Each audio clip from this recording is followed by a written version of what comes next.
เคารพพระเถรานุเถระครูบาสังฆะที่เคารพอย่างสูงทุกรูปเจริญสุขสวัสดีสาธุชนท่านผู้ฟังทุกคนทุกท่านสำหรับสาธุชนท่านผู้ฟังที่ให้เกียรติรับฟัง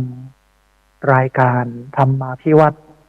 อันเป็นรายการวิทยุเพื่อการเผยแผ่พระพุทธศาสนาส่งเสริมการศึกษาและพัฒนาสังคมรายการนี้รับผิดชอบโดยอาตมาภาพพระสาธิตธีระปัญโยประธานมูลนิธิธีระปัญโยตั้งอยู่ณที่พักสงฆ์สถาบันธรรมาภิวัตน์บ้านศพเตินตำบลศพปาดอำเภอแม่เมาะจังหวัดลำปาง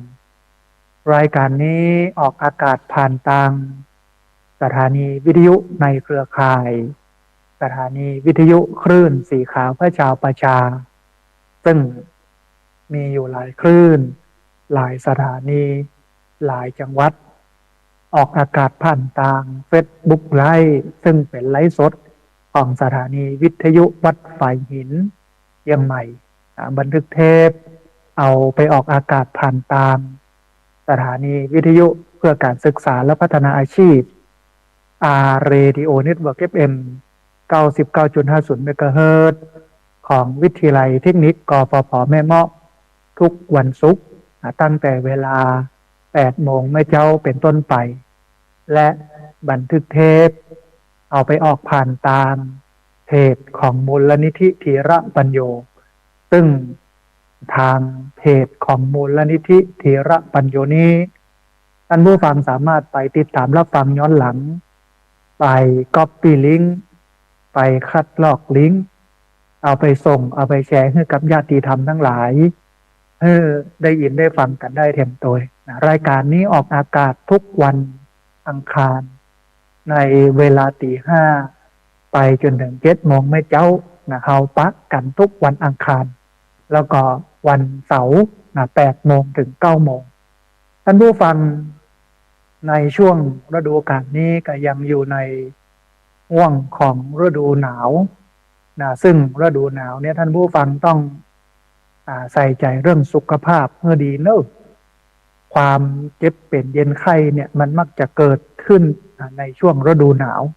และสำคัญแห่งเรื่องหนึ่งก็คือในช่วงนี้โดยเฉพาะวันที่ 1 กุมภาพันธ์พุทธศักราช 2569 เป็นต้นไปก็จะมีเรื่องของการงดเผาห้ามเผาเพราะว่ามันจะเกิดปัญหามลภาวะทางอากาศหมอกควันทำให้เกิดฝุ่นควัน PM 2.5 ซึ่งถ้ามันมีนักเนี่ยมันจะทำให้เราเจ็บเป็นเวียนไข้ป่วยขึ้นมาได้ท่านผู้ฟังอันนี้ก็เป็นสิ่งที่เป็นห่วงจากรายการธรรมาภิวัตน์แล้วก็ในห่วงช่วงนี้เป็นช่วงของการแพร่ระบาดของไวรัสที่มาจากอินเดียเพราะฉะนั้นเนี่ยท่านผู้ฟังจะกินจะใจแต่เนี่ยอย่างนี้อาจจะต้องระมัดระวังให้ดีเนอะป้องกันบางเกิดโรคภัยไข้เจ็บที่มันจะมาเบียดเบียนเราตามสูตรของหมอตามสูตรของพยาบาลที่เปิ้นแนะนำเราท่านผู้ฟังก็คือกินร้อนช้อนกลางล้างมือกินร้อนช้อนกลางล้างมือนะฮะอันนี้ก็จะทำให้เรานั้นปลอดภัยในการใช้ชีวิตในการดำเนินชีวิตบนโลกที่มันเริ่มยุ่งยากขึ้นนะฮะท่านผู้ฟังในวันนี้จะพาท่านผู้ฟังไปศึกษาประวัติของหลวงพ่อพุทธทาสอันนี้เรื่องที่หนึ่งเนาะพาท่านผู้ฟังไปเรียนรู้คำสอนของหลวงพ่อพุทธทาสไปเรียนรู้ประวัติโดยย่อของหลวงพ่อพุทธทาสอันนี้อันแรกอันที่สองปาไปเรียนรู้ถึงเรื่องของความลับของชีวิตความลับของชีวิตเนี่ยเป็นหนังสือที่หลวงพ่อพุทธทาสเพิ่นเขียนไว้นะฮะเอาก็ลองมาศึกษาความลับของชีวิตพอว่าแท้ที่จริงแล้วเนี่ยชีวิตมันเป็นอย่างไร แท้ที่จริงแล้วชีวิตเนี่ยมันควรจะดำเนินไปอย่างไรอันนี้ก็เป็นเรื่องที่น่าศึกษาน่าเรียนรู้เป็นอย่างมากนะฮะก่อนที่จะไปสองเรื่องนี้ท่านผู้ฟัง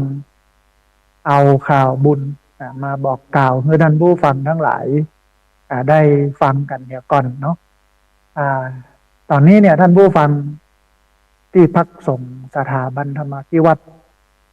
บ้านศพเตินตำบลศพปาดอำเภอแม่เมาะจังหวัดลำปาง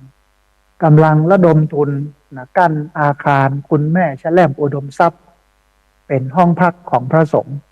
เพื่อให้พระสงฆ์มีที่พักนะฮะเพราะว่าในช่วงของการสร้างพระเจดีย์สุขเจริญมีการมีการลื้อกุฏิประจำซึ่งมีอยู่สองหลังออกไปทุกเจ้าพระสงฆ์ก็บ่มีที่อยู่ก็เลยมาอยู่ที่อาคารคุณแม่แชล่มอุดมทรัพย์ซึ่งเป็นพื้นที่โล่งเนาะบ่มีอะไรอย่างมุงบังเนี่ยนะก็กึดกอยว่าอาจจะปิดด้านข้างแล้วก็ทำห้องน้ำด้านหลังก็ใช้งบอยู่ประมาณ70,000 กว่าบาทตอนนี้ได้สร้างได้แปลนไปนักแล้วนะฮะเรือแฮมระบบไฟนิดหน่อยสีนิดหน่อยแล้วก็ห้องน้ำนะฮะก็จะใช้งบอยู่ที่ประมาณ2-3 หมื่นนะฮะท่านผู้ฟังเพราะฉะนั้นเนี่ยอยากจะเชิญชวนท่านผู้ฟังได้มาร่วมบุญกันได้มากั้มมาจูกันนะมันแล้วมันเสร็จต่อพระสงฆ์จะได้มีที่พักจะได้มีที่นอนนะฮะที่ผ่านมาก็มีญาติโยมที่ฟังรายการแล้วก็ดูใน Facebook เห็นการเปิดญาติโยมได้ร่วมทำบุญญาติโยมทั้งหลายก็ได้ให้ได้หอมกันมามีอยู่จำนวน14 รายท่านผู้ฟัง14 รายมีคุณโยมธีรศักดิ์เหล่ารอดเทพมีแม่บัวพัฒน์กุลันกลุ่มปฏิบัติธรรมวันเสาร์แม่จินดาเวชโชแม่จันเรือนใสพระอาจารย์มหาเอกมลทิตมโนคุณโยมสมพรรัตนังดร.ภัทรพรปัญชยาธนานดุลคุณโยมภาวนาประทุมเพชรคุณนิเวศยมศักดิ์คุณสมจิตอินทรวิจิตรคุณสิรินพัฒน์สมพงศ์คุณจินดาศรีใจวงศ์แล้วก็ท่านทนายต่อรัตนมณีผลกล้านะฮะเป็น14 ท่านที่ร่วมให้ร่วมหอมกันมาท่านผู้ฟังที่ฟังอยู่เนาะท่านใดอยากจะร่วมทำบุญมากั้มมาจูกันให้มันแล้วมันเสร็จนะฮะตอนนี้เหลือปัจจัยที่จะต้องระดมทุนอยู่ที่24,875 บาท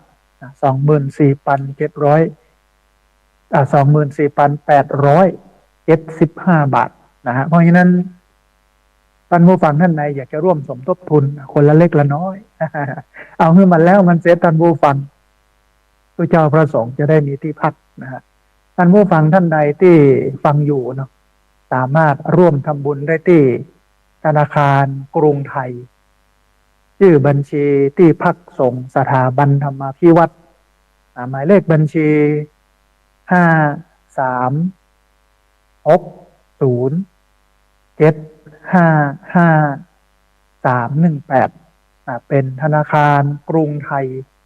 ชื่อบัญชีที่พักสงฆ์สถาบันธรรมาภิวัตรหมายเลขบัญชี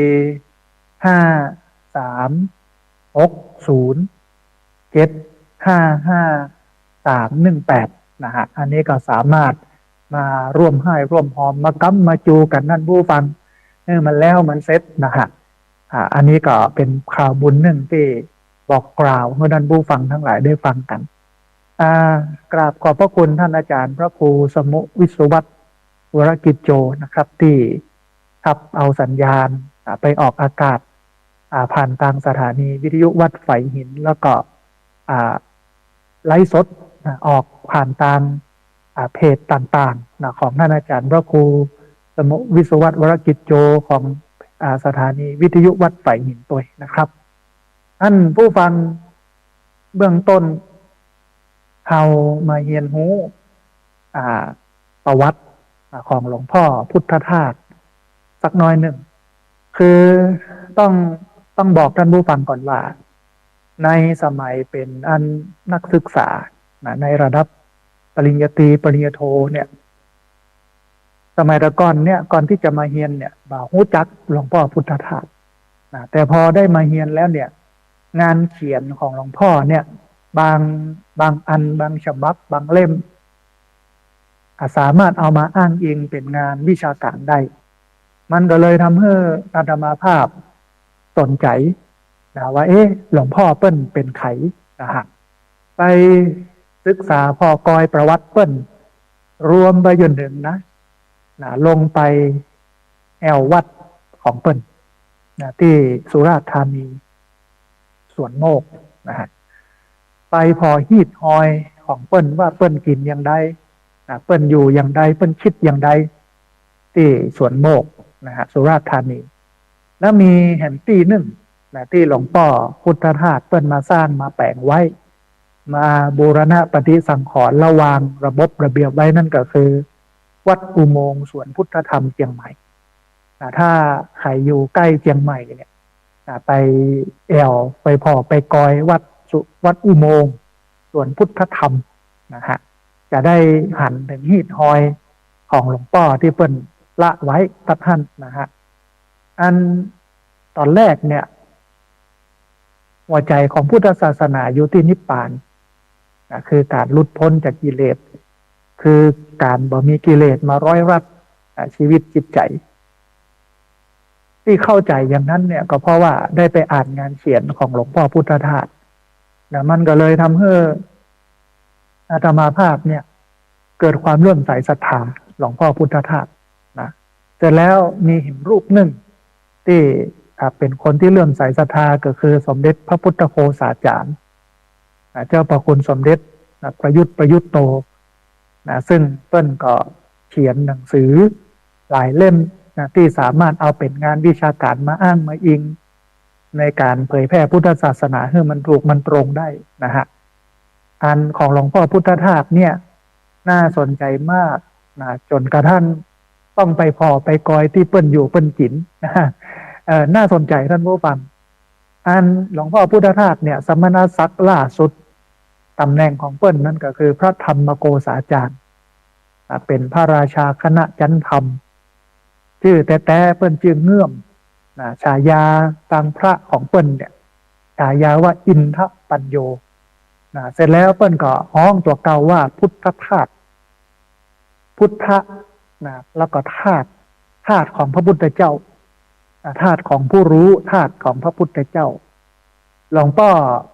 พุทธทาสเนี่ยท่านผู้ฟังเกิดเมื่อวันที่27 พฤษภาคม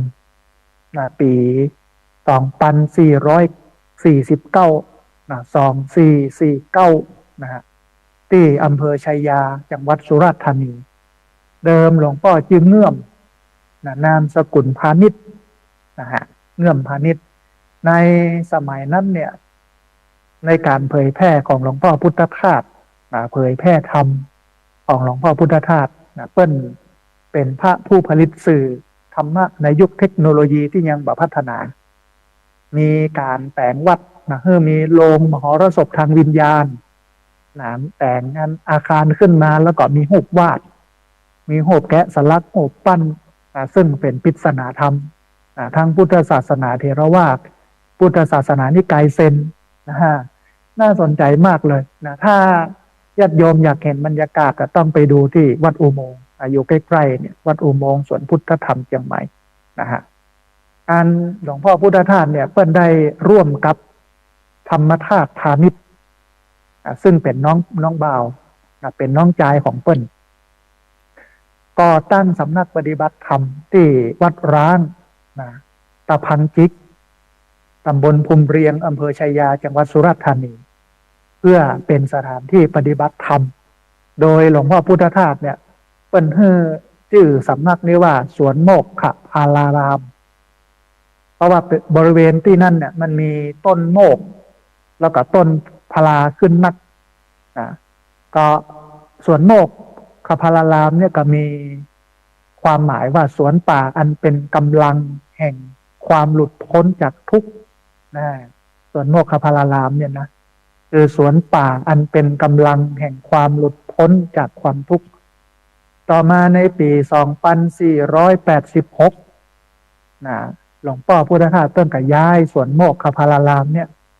มาอยู่ที่วัดทานน้ำไหลบริเวณเขาพุทธทองนะฮะที่อำเภอชัยยาจังหวัดสุราษฎร์ธานีนะฮะอัน หลวงพ่อพุทธทาสเนี่ยเพิ่นมีความปรารถนาสวนโมกขพารารามหรือว่าสวนโมกเนี่ยเป็นสถานที่แสวงหาความสงบแล้วก็ศึกษาธรรม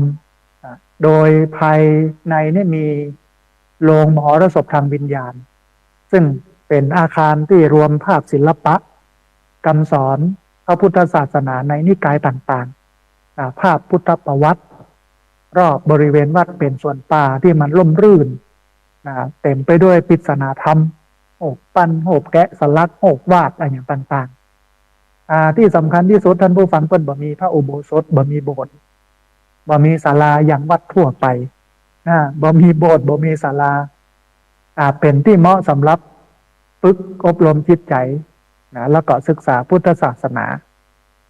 ก็ยังมีชาวบ้านตึงคนไทยคือตึงคนต่างประเทศไปปฏิบัติธรรมที่หั่นเป็นประจำแต่ว่าความเป็นอยู่เนี่ยอาจจะต้องสมถะเรียบง่ายตามสโลแกนของหลวงพ่อเรียบง่ายประหยัดประโยชน์นะฮะท่านผู้ฟังหลวงพ่อพุทธทาสหรือว่าพระธรรมโกษาจารย์เงื่อมอินทปัญโยหรือว่าเงื่อมพาณิชย์เปิ้นได้มรณภาพเมื่อวันที่8กรกฎาคมพุทธศักราช2536ที่สวนโมกขพารารามอำเภอชัยยาจังหวัดสุราษฎร์ธานีนะฮะต่อมาในวันที่20ตุลาคมพุทธศักราช2548องค์การศึกษาวิทยาศาสตร์และก็วัฒนธรรมแห่งสหประชาชาติหรือที่เฮาฮ้องกันว่ายูเนสโกเนี่ยเพิ่นมีมติประกาศยกย่องให้หลวงพ่อพุทธทาสนั้นเป็นบุคคลสำคัญสากลของโลกนะฮะมุมหนึ่งเนี่ยที่อาตมาภาพได้เรียนรู้กับหลวงพ่ออ่านประวัติของเปิ้นเปิ้นได้ไปเรียนบาลีในกรุงเทพนะฮะจนจบปรริญญาธรรม3ประโยคเป็นพระมหาทีนี้เปิ้นก็ก้ายในในเวียงมุมหนึ่งเนาะที่เปิ้นได้อู้ไว้ในหนังสือก็คือก้ายระบบปกครองคณะสงฆ์ในยุคนั้นนะฮะก็เลยหนีมาอยู่บ้านนอกคอกนามาอยู่สุราษฎร์ธานีนะฮะมาอยู่สุราษฎร์ธานีโอ้มาใหม่ๆเนี่ยชาวบ้านก็บ่เข้าใจในสิ่งที่เปิ้นทำมองว่าเปิ้นเป็นผีบ้า ถึงขั้นที่เอาใบหินขว้างเลยนะท่านผู้ฟังไม่ใช่ธรรมดานะ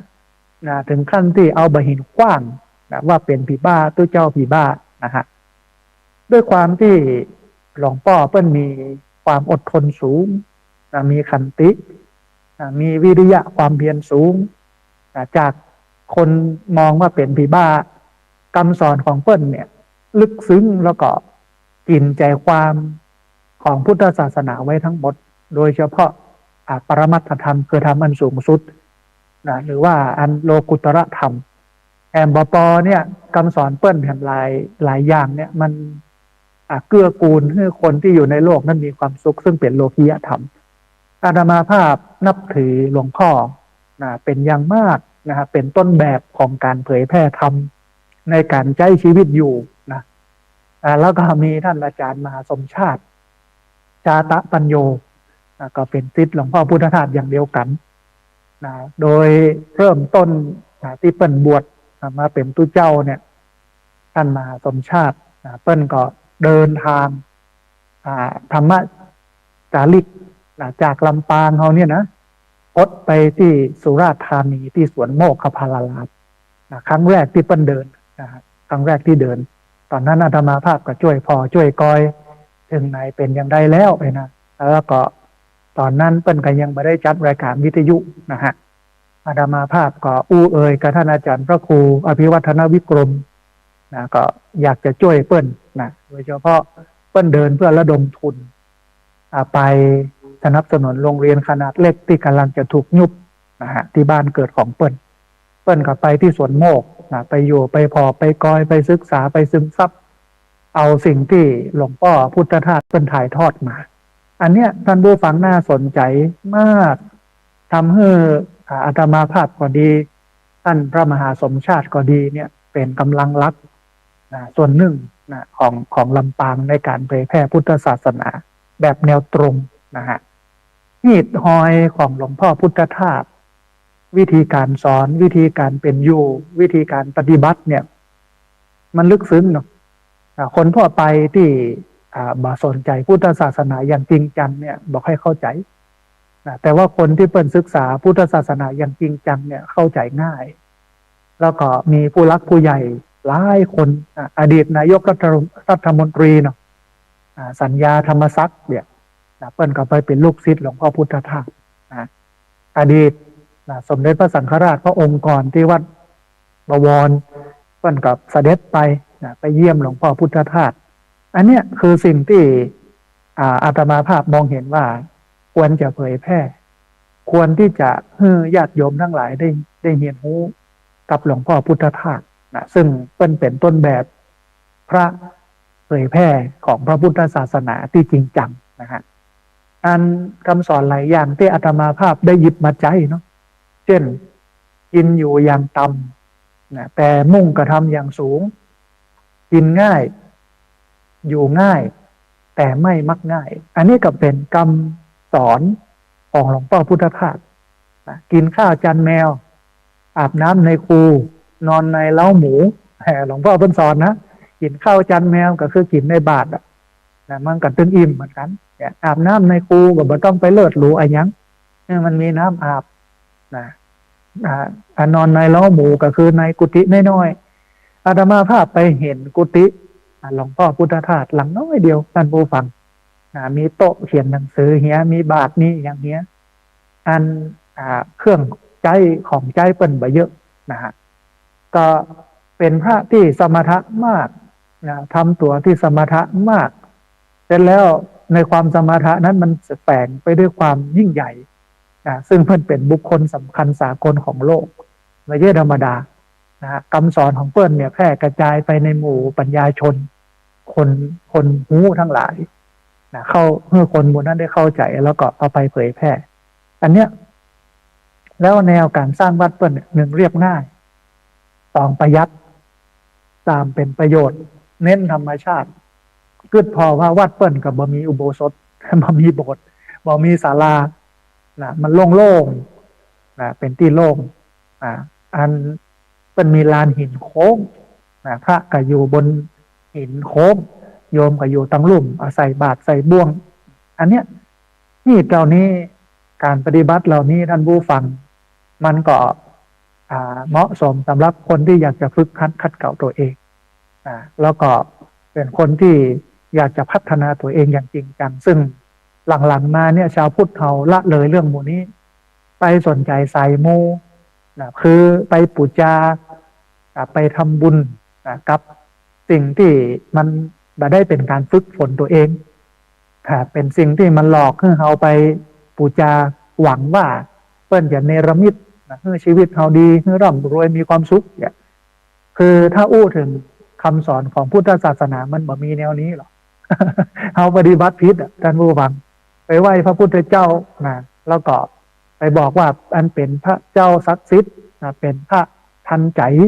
หลวงพ่อนั่นนี่โน่นมหาเศรษฐีโน่นนี่นั่นเนี่ยจะให้เป็นดลบันดาลมันหนีท่านผู้ฟัง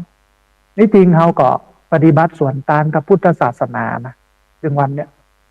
ในวัดในวาต่างๆก็มีแต่สายมูทั้งนั้นหลวงพ่อพุทธทาสเปิ้นมาเอาสิ่งเหล่านี้เพราะว่ามันไม่ใช่พุทธแล้วก็หลังๆมามหาเถรสมาคมมาประทับตามาตอกตะปูมาตอกย้ำว่าสิ่งที่โยมณปัจจุบันนี้เป็นอยู่เนี่ยมันไม่ใช่พุทธเนอะวัตถุมงคลเครื่องรางของขลังแล้วก็เปิ้นฮ้องว่าไสยศาสตร์สิ่งที่มันไม่ใช่พุทธค ควรที่จะเอาออกจากวัดแล้วก็เปิ้นเฮือยุดการปลุกเสกเฮือยุติการปลุกเสกอย่างที่มันไม่ใช่พุทธเนี่ยนี่คือความจริงที่โยมต้องรู้นะฮะเขาอยู่กับของปลอมอยู่กับของจุของหลอกมากแล้วนะฮะประเทศไทยมันไปตั้งหน้าก็ย้อนอย่างนี้ทีนี้เนี่ยเมื่อเราจะจิตวิญญาณเราเติบโตประเทศชาติเราก้าวไปข้างหน้าเนี่ยเราก็จะต้องมาเรียนรู้ในสิ่งที่มันเป็นพุทธแท้นะเราจะได้เข้าถึงกันแต่ท่านผู้ฟังดังวันนี้เราถูกวัฒนธรรมประเพณีมันลากความเป็นพุทธแท้ออกไปอย่างบนเหเสียงนะฮะหลายคนก็ถามว่าแล้วพุทธแท้มันคืออะไรยังเนี่ยพุทธแท้ก็คือศีลนี่ค่ะท่านผู้ฟังพุทธแท้ก็คือสมาธิพุทธแท้ก็คือปัญญาเนี่ยสามอย่างนี้นะเขาก็ถือว่าเป็นชาวพุทธแต่ถ้าวิถีชีวิตนะชาวบ้านคนใดชาวพุทธคนใดบ่อยู่บนฐานของศีลบ่อยู่บนฐานของสมาธิบ่อยู่บนฐานของปัญญา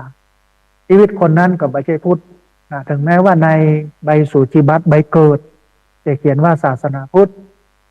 ใบทะเบียนบ้านจะเขียนว่าศาสนาพุทธใบบัตรประจำตัวประชาชนจะเขียนว่าศาสนาพุทธแต่ถ้าเราบ่เอาฮีดบ่เอาวิธีการของชาวพุทธไปใจเนี่ยเราจะเป็นพุทธได้อย่างไรเนาะท่านผู้ฟังเนาะเพราะมันก็บ่เป็นพุทธนะฮะเพราะฉะนั้นเนี่ยเราต้องดำเนินชีวิตบนฐานของศีลบนฐานของสมาธิบนฐานของปัญญาอันเนี้ยถึงจะได้ชื่อว่าเป็นพุทธแท้นะเป็นพุทธแท้เป็นชาวพุทธแต่ถ้าใครเป็นชาวพุทธแต่บ่ได้ดำเนินชีวิตบนฐานของศีลบนฐานของสมาธิ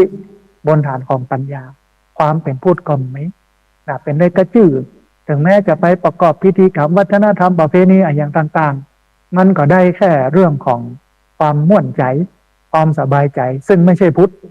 นะความสบายใจความม่วนใจที่มันเกิดขึ้นในใจเราเนี่ยมันต้องเป็นการชำระจิตใจความโลภความโกรธความหลงมันลดลงถ้าสบายใจเพราะว่าโลภโกรธหลงรักลดลงเนี่ยอันนั้นเป็นพุทธแท้เพราะอย่างเพราะศีลเพราะสมาธิเพราะปัญญาเนี่ยมันจะไปขัดเกลาศีลไปขัดเกลาความโลภสมาธิไปขัดเกลาความโกรธปัญญาไปขัดเกลาความหลงระบบมันวางไว้อย่างนั้น แต่ถ้าใครไม่ได้ขัดเกลาศีลสมาธิปัญญาศีลสมาธิปัญญาไปขัดเกลาความโลภให้มันน้อยลงความโกรธให้มันน้อยลงความหลงให้มันน้อยลงเนี่ยความเป็นพุทธก็มีถึงแม้ว่าคุณจะไปประกอบพิธีกรรมไปทำนั่นทำนี่อย่างต่างๆเนี่ยนะมันก็ซักแต่ว่าเนี่ยมันไม่ได้ผลแท้ที่จริงแล้วเนี่ยสาระสำคัญของความเป็นพุทธศาสนิกชนมันอยู่ตรงนี้ก็คือการเอาศีลเอาสมาธิเอาปัญญาไปปฏิบัติแต่ถึงวันนี้เขาไปไกลโลกไกลกว่าศีลสมาธิปัญญาเข้าไปวัดแทนที่จะไปไหว้พระเจ้าในวิหารไปนั่งสมาธิเมื่อสมาธิมันมีขึ้นไปสมาทานศีลเมื่อศีลมีขึ้นไปคิดบนฐานของเหตุผลเมื่อปัญญามันเกิดขึ้นบ่ไปปุ้นอันไปไหว้ท้าวเวสสุวรรณนอกวิหารปุ้นไปไหว้เจ้าแม่กวนอิมไปไหว้ไอ้ยังโหพญานาคไปไหว้พญาครุฑไอ้อย่างที่วัดเปิ้นแปลงไว้หลอกให้เขาไปไหว้เอากระป๋อย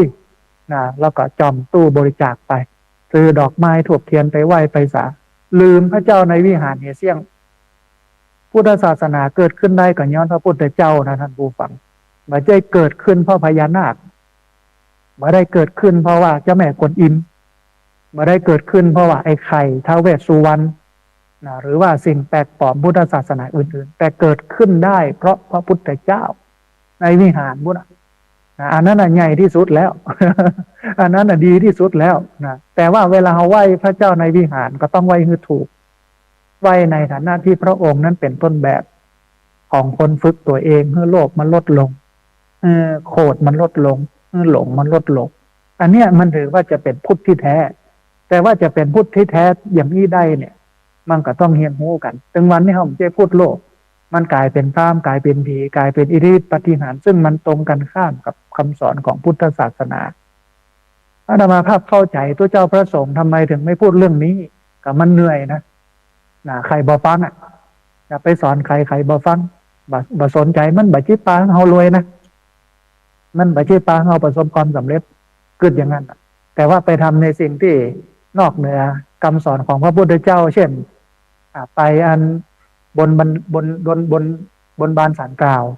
ไปแก้บนบวงสรวงเนี่ยไปอันหวังว่าเฮ้ยเปิ้นจะโดนบันดาลให้เฮานั้นมีความสุขความเจริญซึ่งมันเป็นไปบ่ได้เนาะพระพุทธเจ้าบอกชัดเจนที่สุดตัดนี้ว่าอัตตาหิอัตโนนาโถตนและเป็นที่พึ่งของตนเพราะฉะนั้นวันนี้อาตมาภาพก็เลยอยากจะชวนท่านผู้ฟังปิกมาคืนสู่อ้อมกอดของพระพุทธเจ้ามาเรียนรู้คำสอนของหลวงพ่อพุทธทาสซึ่งเปิ้นสอน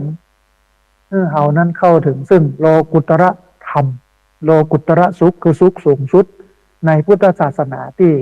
พุทธศาสนิกชนทุกคนควรจะได้ควรจะมีคือเฮาอยู่กับของปลอมมันนักท่านผู้ฟังหลายคนนี่ยังคิดว่าของปลอมนั่นเป็นของแท้นะ มันอย่าไปแท้อย่างใดท่านผู้ฟังของแท้มันก็เป็นของแท้เนี่ยของปลอมมันก็เป็นของปลอมมันอย่าไปแท้ได้ใหญ่ๆเนาะทีนี้ท่านผู้ฟัง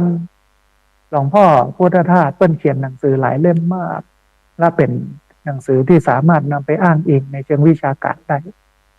มีเล่มหนึ่งเปิ้นเขียนไว้ท่านผู้ฟังชื่อว่าความลับของชีวิตความลับของชีวิตเนี่ยเมื่อเราอ่านแล้วเราสรุปมาแล้วมันก็จะมีอยู่ประมาณ10 ข้อถ้าเราหู10 ข้อเนี่ยแสดงว่าเราหูถึงความลับของชีวิตละเราเข้าใจโลกเราเข้าใจชีวิตแล้ว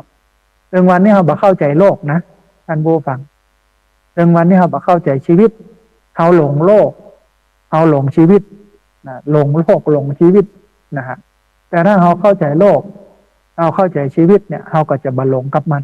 คือไม่หลงโลกนะฮะความลับของชีวิตมีอย่างพ้องใน10 ข้อนั้นท่านผู้ฟังลองตั้งใจฟังพอเนอะนะฮะอันหลายคนหลายท่านน่าจะมาลุกจากที่นอนเตื่อนอนบ่มอย่างนั้นเนาะ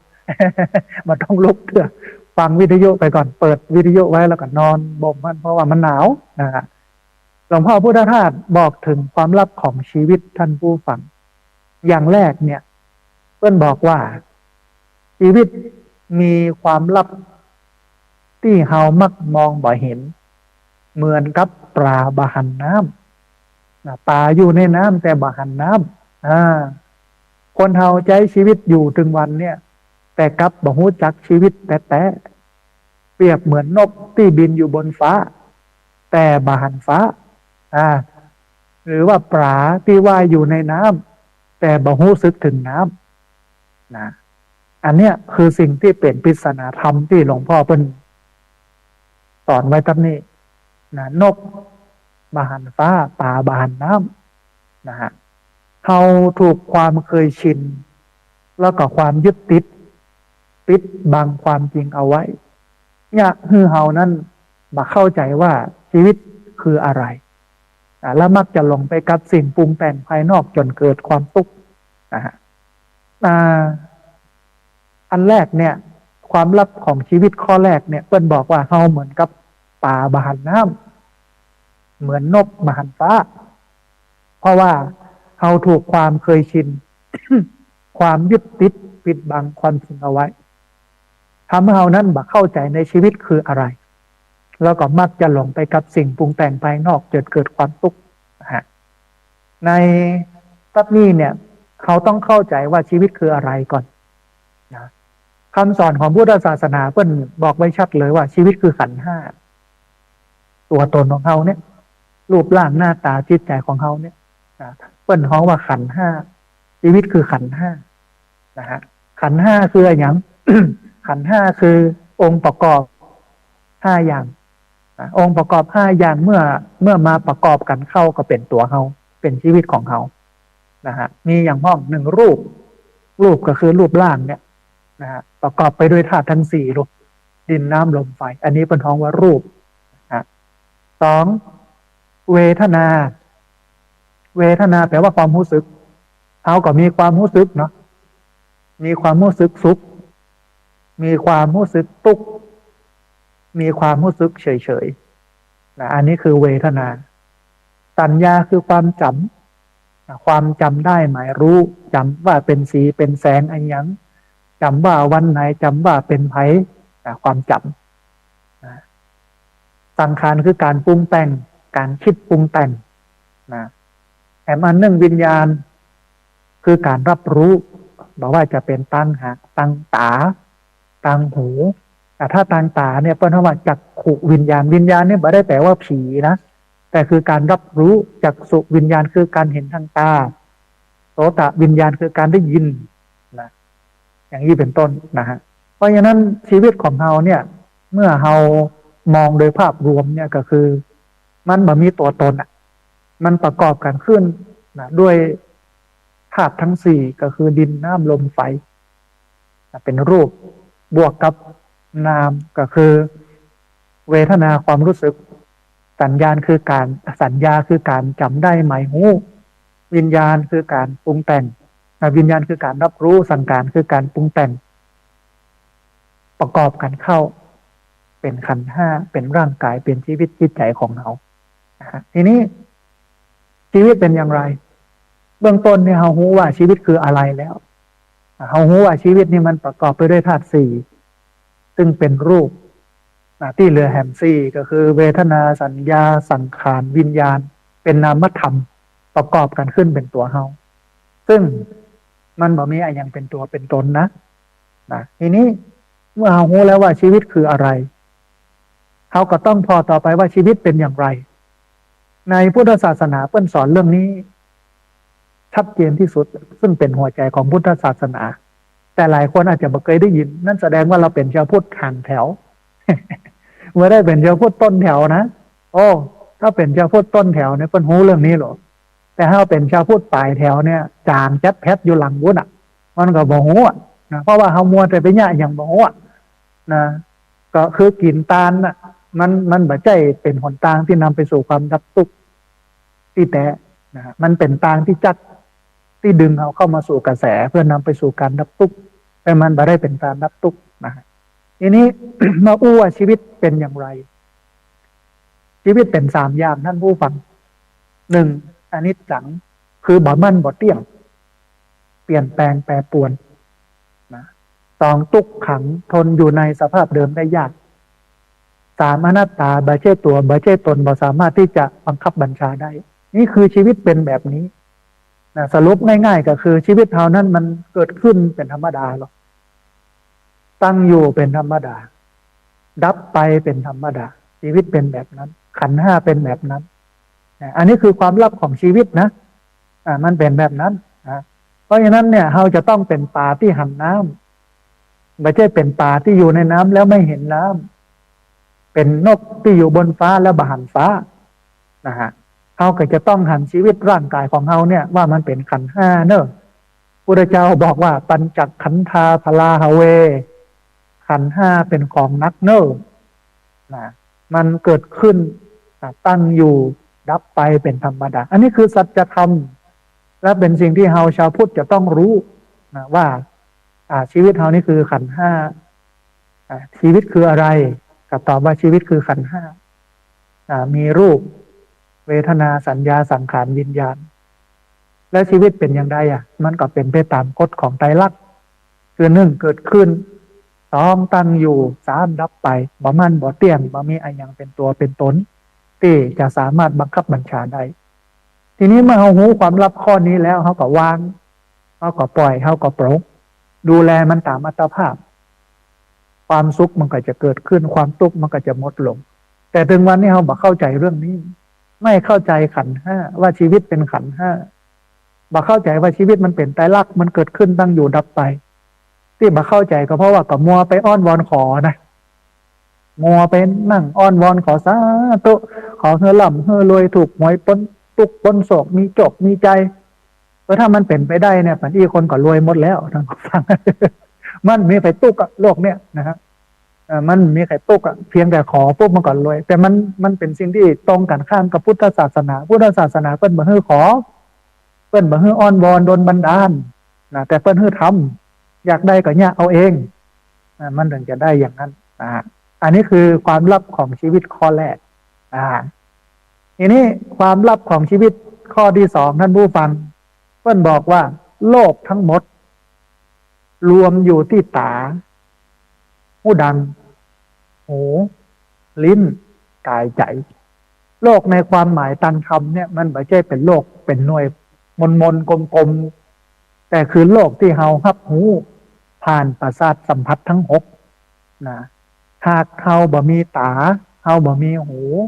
เฮาบ่มีหูดัง เฮาบ่มีลิ้นเฮาบ่มีกายบ่มีใจโลกใบนี้ก็จะมามีความหมายหรือเหมือนว่าบ่มีอยู่จริงปัญหากู้ย่างความสุขหรือว่าความทุกข์ล้วนเริ่มต้นแล้วก็จบลงที่ช่องทางการรับรู้ทั้งสิ้นเพราะฉะนั้นเขาต้องฝึกสติ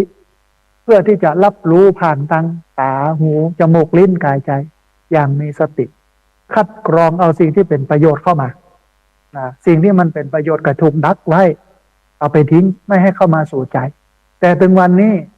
เขาบ่ได้มีสติมาเป็นตัวกรองตั้งตาที่ได้เห็นตั้งหูที่ได้ฟังตั้งหูดังที่ได้กลิ่นตั้งลิ้นที่ได้ลิ้มรสตั้งกายตั้งใจมันบ่ได้ใช้สติเป็นตัวป้องกันเขาก็ฮับเอาสิ่งที่ดีสิ่งที่บ่ดีแล้วโลกวันนี้มันก็มีสิ่งที่พอแล้วมันบ่งามตรงนั้นมันวุ่นวายตรงนั้นเข้ามามันก็เลยเป็นตุกแต่ถ้าเรามีสติไปกรองมันมีสติไปกรองมันกับมีแต่สิ่งดีๆเข้ามาอันเนี้ยชาวพุทธเองต้องฝึกสติครับแต่วันนี้สติบ่ค่อยมีไปกินไปตานไปอย่างน่าสบายใจนะฮะแต่ว่าบ่เคยฝึกสติเลยมันก็บ่ได้เข้าถึงซึ่งพุทธศาสนานะฮะอันนี้คือข้อที่สองโลก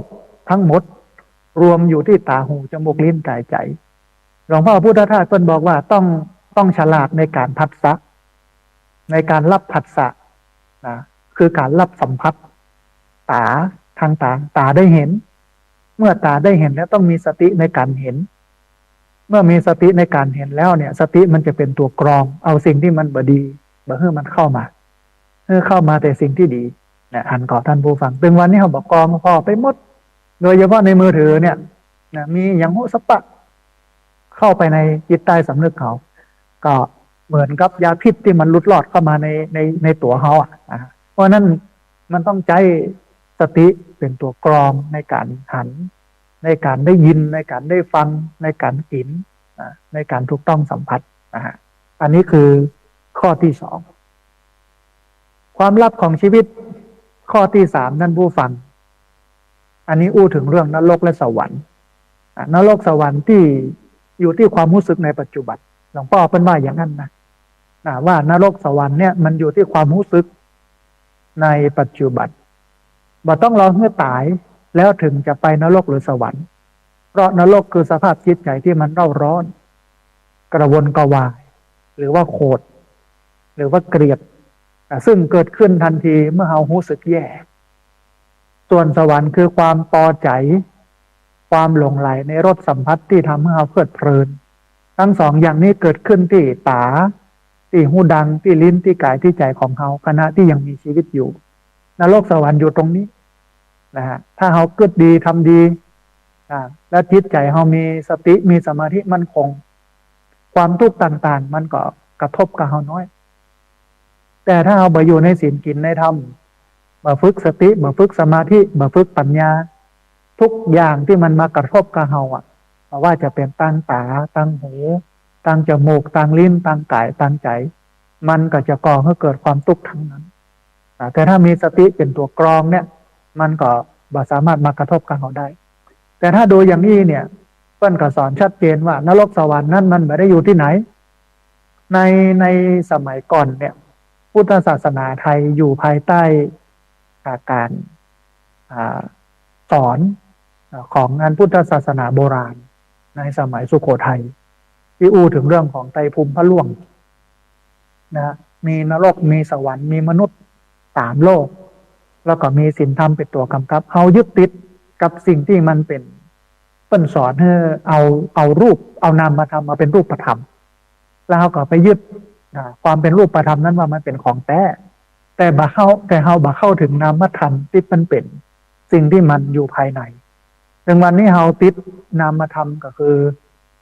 เพิ่นฮ้องว่า3โลกมนุษย์สวรรค์นรกหลายคนก็บอกว่าเนี่ยบ่ดีไปตกนรกเนี่ยดีขึ้นสวรรค์แล้วหลายคนก็บอกมันอยู่ที่ไหนนรกสวรรค์บ่หันมีเนี่ยเนาะ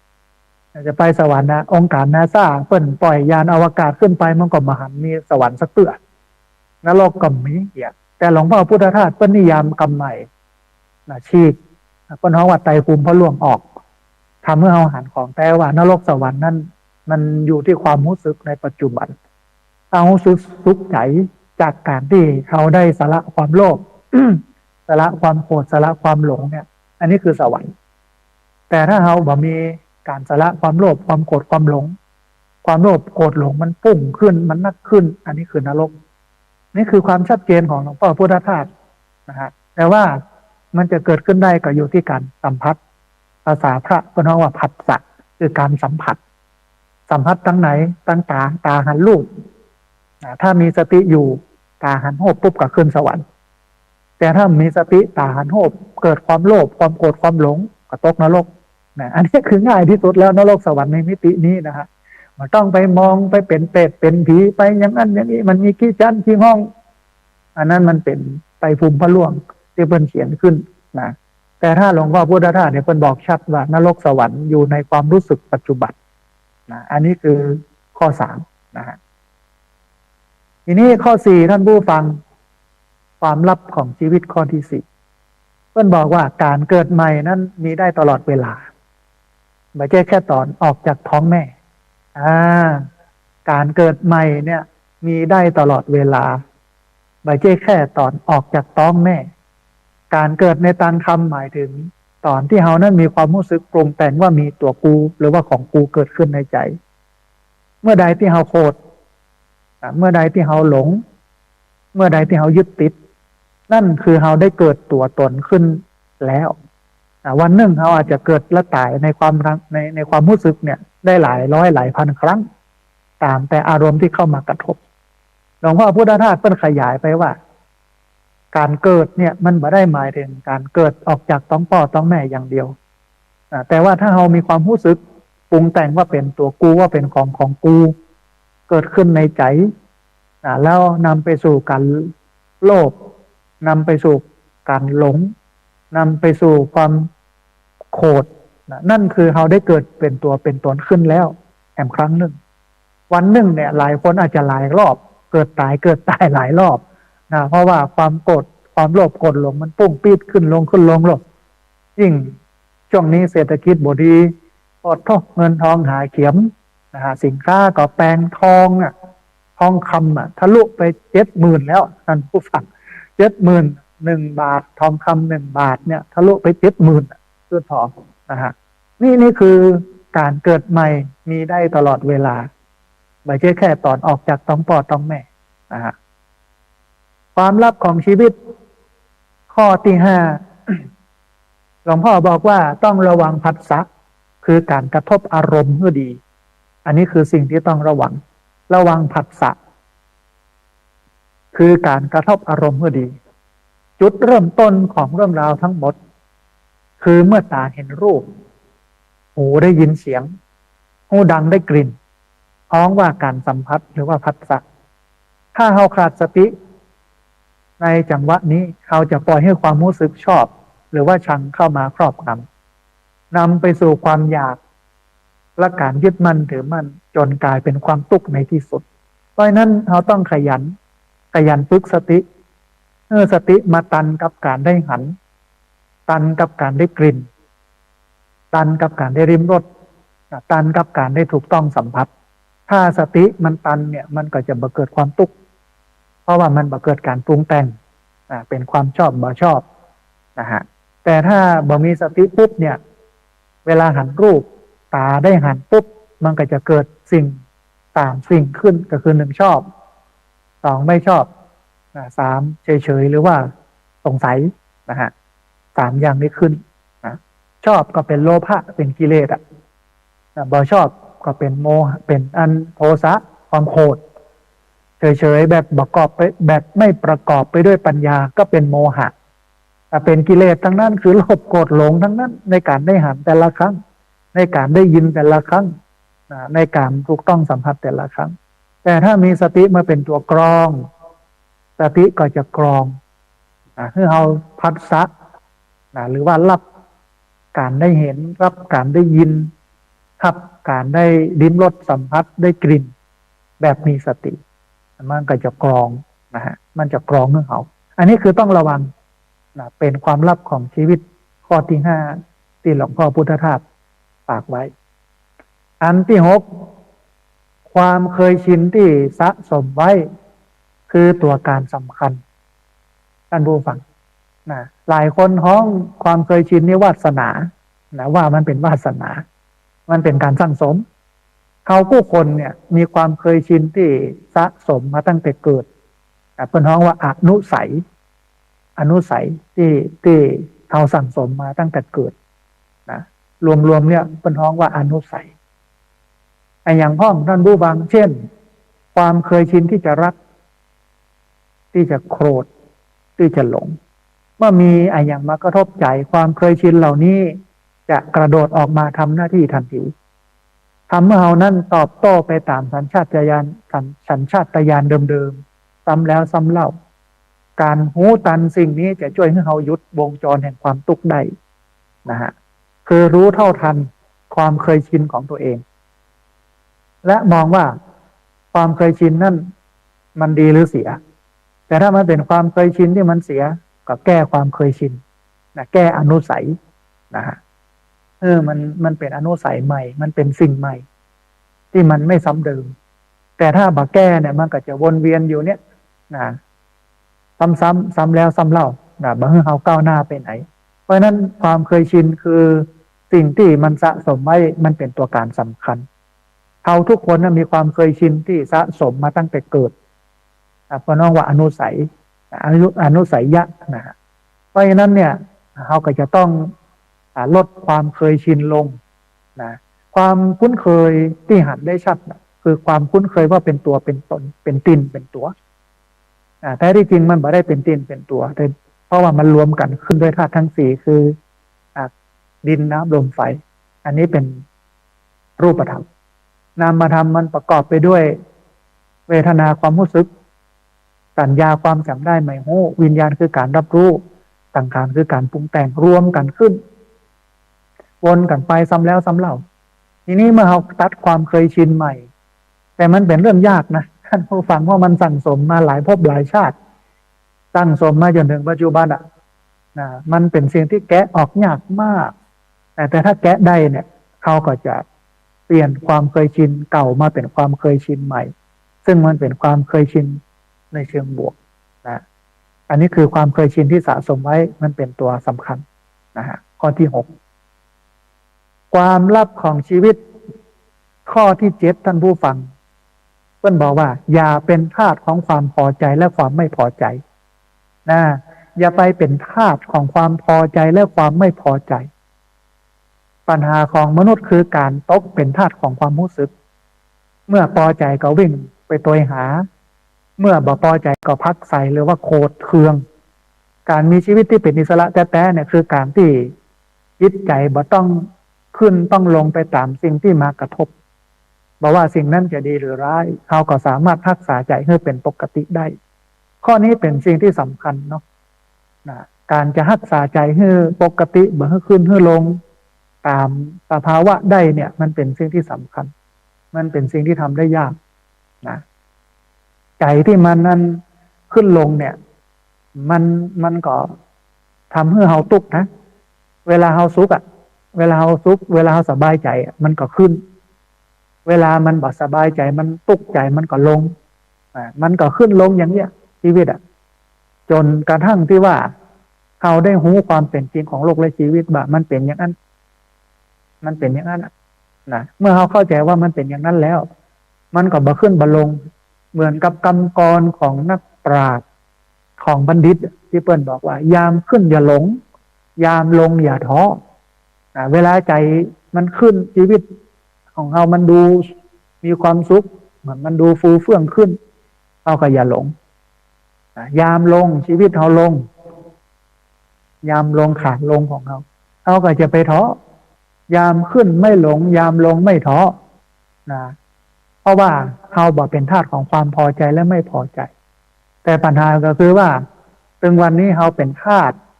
ของความพอใจและความบ่พอใจความพอใจก็เป็นโลภะความไม่พอใจก็เป็นโทสะปัญหาของมนุษย์คือการตกเป็นธาตุของความรู้สึกเมื่อพอใจก็วิ่งโตยหาเมื่อบ่พอใจก็พักใส่หรือว่าโคตรเคืองการมีชีวิตที่มันอิสระแท้ๆคือการที่จิตใจบ่ต้องขึ้นต้องลงไปโตยสิ่งที่มันมากระทบบอกว่าสิ่งนั้นจะเป็นสิ่งที่ดีหรือไม่ดีนะฮะสิ่งนั้นจะดีหรือร้ายชีวิตที่มันบ่ขึ้นบ่ลงเนี่ยมันเป็นกลางกลางเนี่ยนะหลวงพ่อพุทธทาสเพิ่นว่าอยู่เหนือกำดำกำขาวอยู่เหนือดีเหนือชั่วนะบ่ขึ้นบ่ลงไปตามสภาวะนะอยู่กับความเป็นจริงอันนี้คือข้อ7ครับอย่าตกเป็นทาสของความพอใจนะความลับของชีวิตข้อที่8ท่านผู้ฟังหลวงพ่อพุทธทาสเพิ่นบอกว่านิพพานคือความเย็นอกเย็นใจเป้าหมายสูงสุดของชีวิตไม่ใช่แค่การขึ้นสวรรค์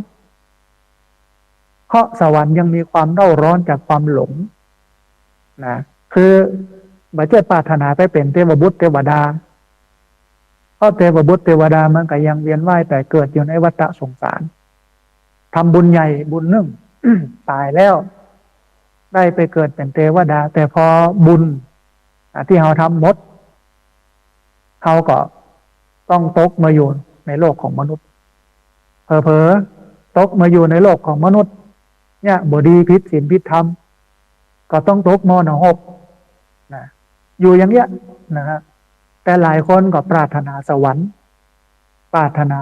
การไปเป็นเทวบุตรเทวดาหลวงพ่อพุทธทาสบอกว่ามันไม่ใช่แค่การขึ้นสวรรค์เป้าหมายสูงสุดของชีวิตเพราะว่าสวรรค์นั้นมันยังมีความเร่าร้อนก็คือมันยังอยู่ในกฎของการเวียนว่ายตายเกิดบ่พ้นวงจรของความทุกข์แต่นิพพานซึ่งแปลว่าความเย็นเหมือนของที่ร้อนแล้วมันเย็นลงเหมือนจิตที่หมดกิเลสหมดความยึดถือว่าเป็นตัวกูว่าเป็นของกูจะเป็นจิตใจที่สงบเย็นและบ่มีความทุกข์มารบกวนนะฮะนิพพานไม่ใช่เรื่องใหญ่เรื่องสูงนะแต่วิธีการเข้าถึงมันเนี่ยมันเป็นสิ่งที่ยากนิดหนึ่งนะแต่ว่าเป็นสิ่งที่ชาวพุทธนั้นควรเข้าถึงเป้าหมายสูงสุดของพุทธศาสนาอยู่ตรงนี้ท่านผู้ฟังสังเกตค่ะเวลาเฮาอันหยาดน้ำแผ่เมตตาแบบพื้นบ้านล้านนาอิ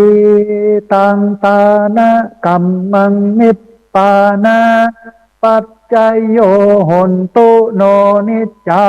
งอิตังสีระกัมมังนิพปานาปัจจโยโหนตุโนนิจจังอิตังปาวนากัมมังนิพปานาปัจจโยโหนตุโนนิจจังถ้า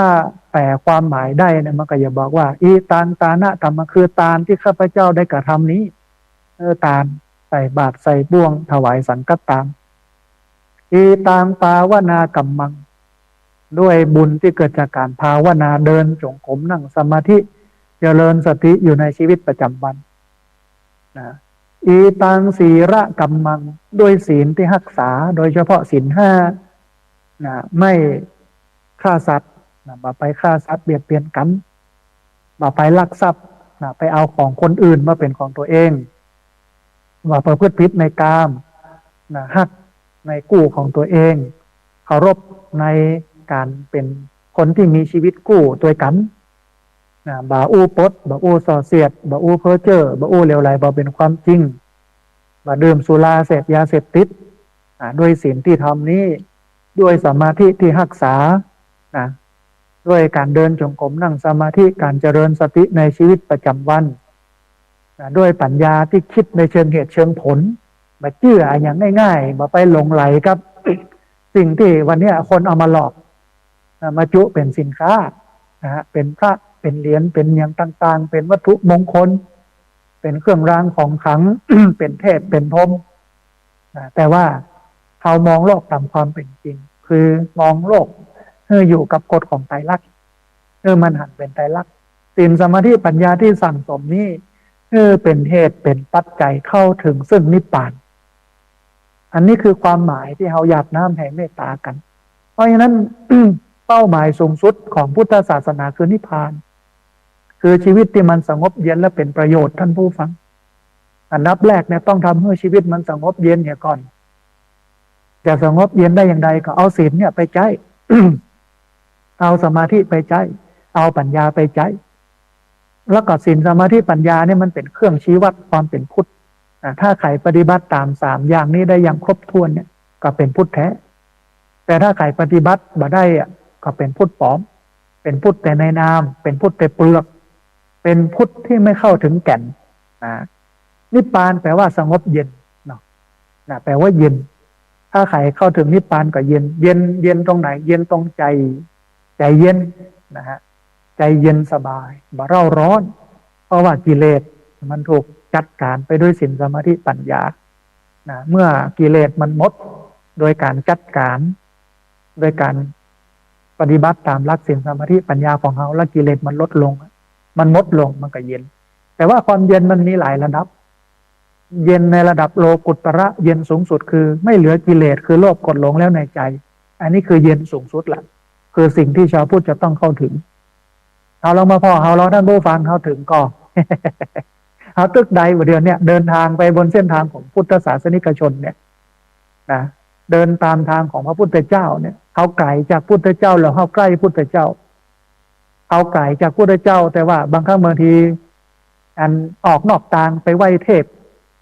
ไปไหว้ผีไหว้สางไหว้อันรูปเคารพนอกพุทธศาสนาไปสนใจพญานาคไปสนใจพญาครุฑไปสนใจท้าวเวสสุวรรณลืมพระพุทธเจ้าที่เขากำลังเดินตัวเนี่ยแวะข้างทางท่านผู้ฟังทีแรกก็เดินตัวพุทธเจ้าจับดีเดินไปแต่บอกกองหันเปิ้นตั้งอยู่หันมันโหไปอย่างนั้นเข้าไปไหว้เนี่ยเขาก็ถอยหรือเขาก็ฉีก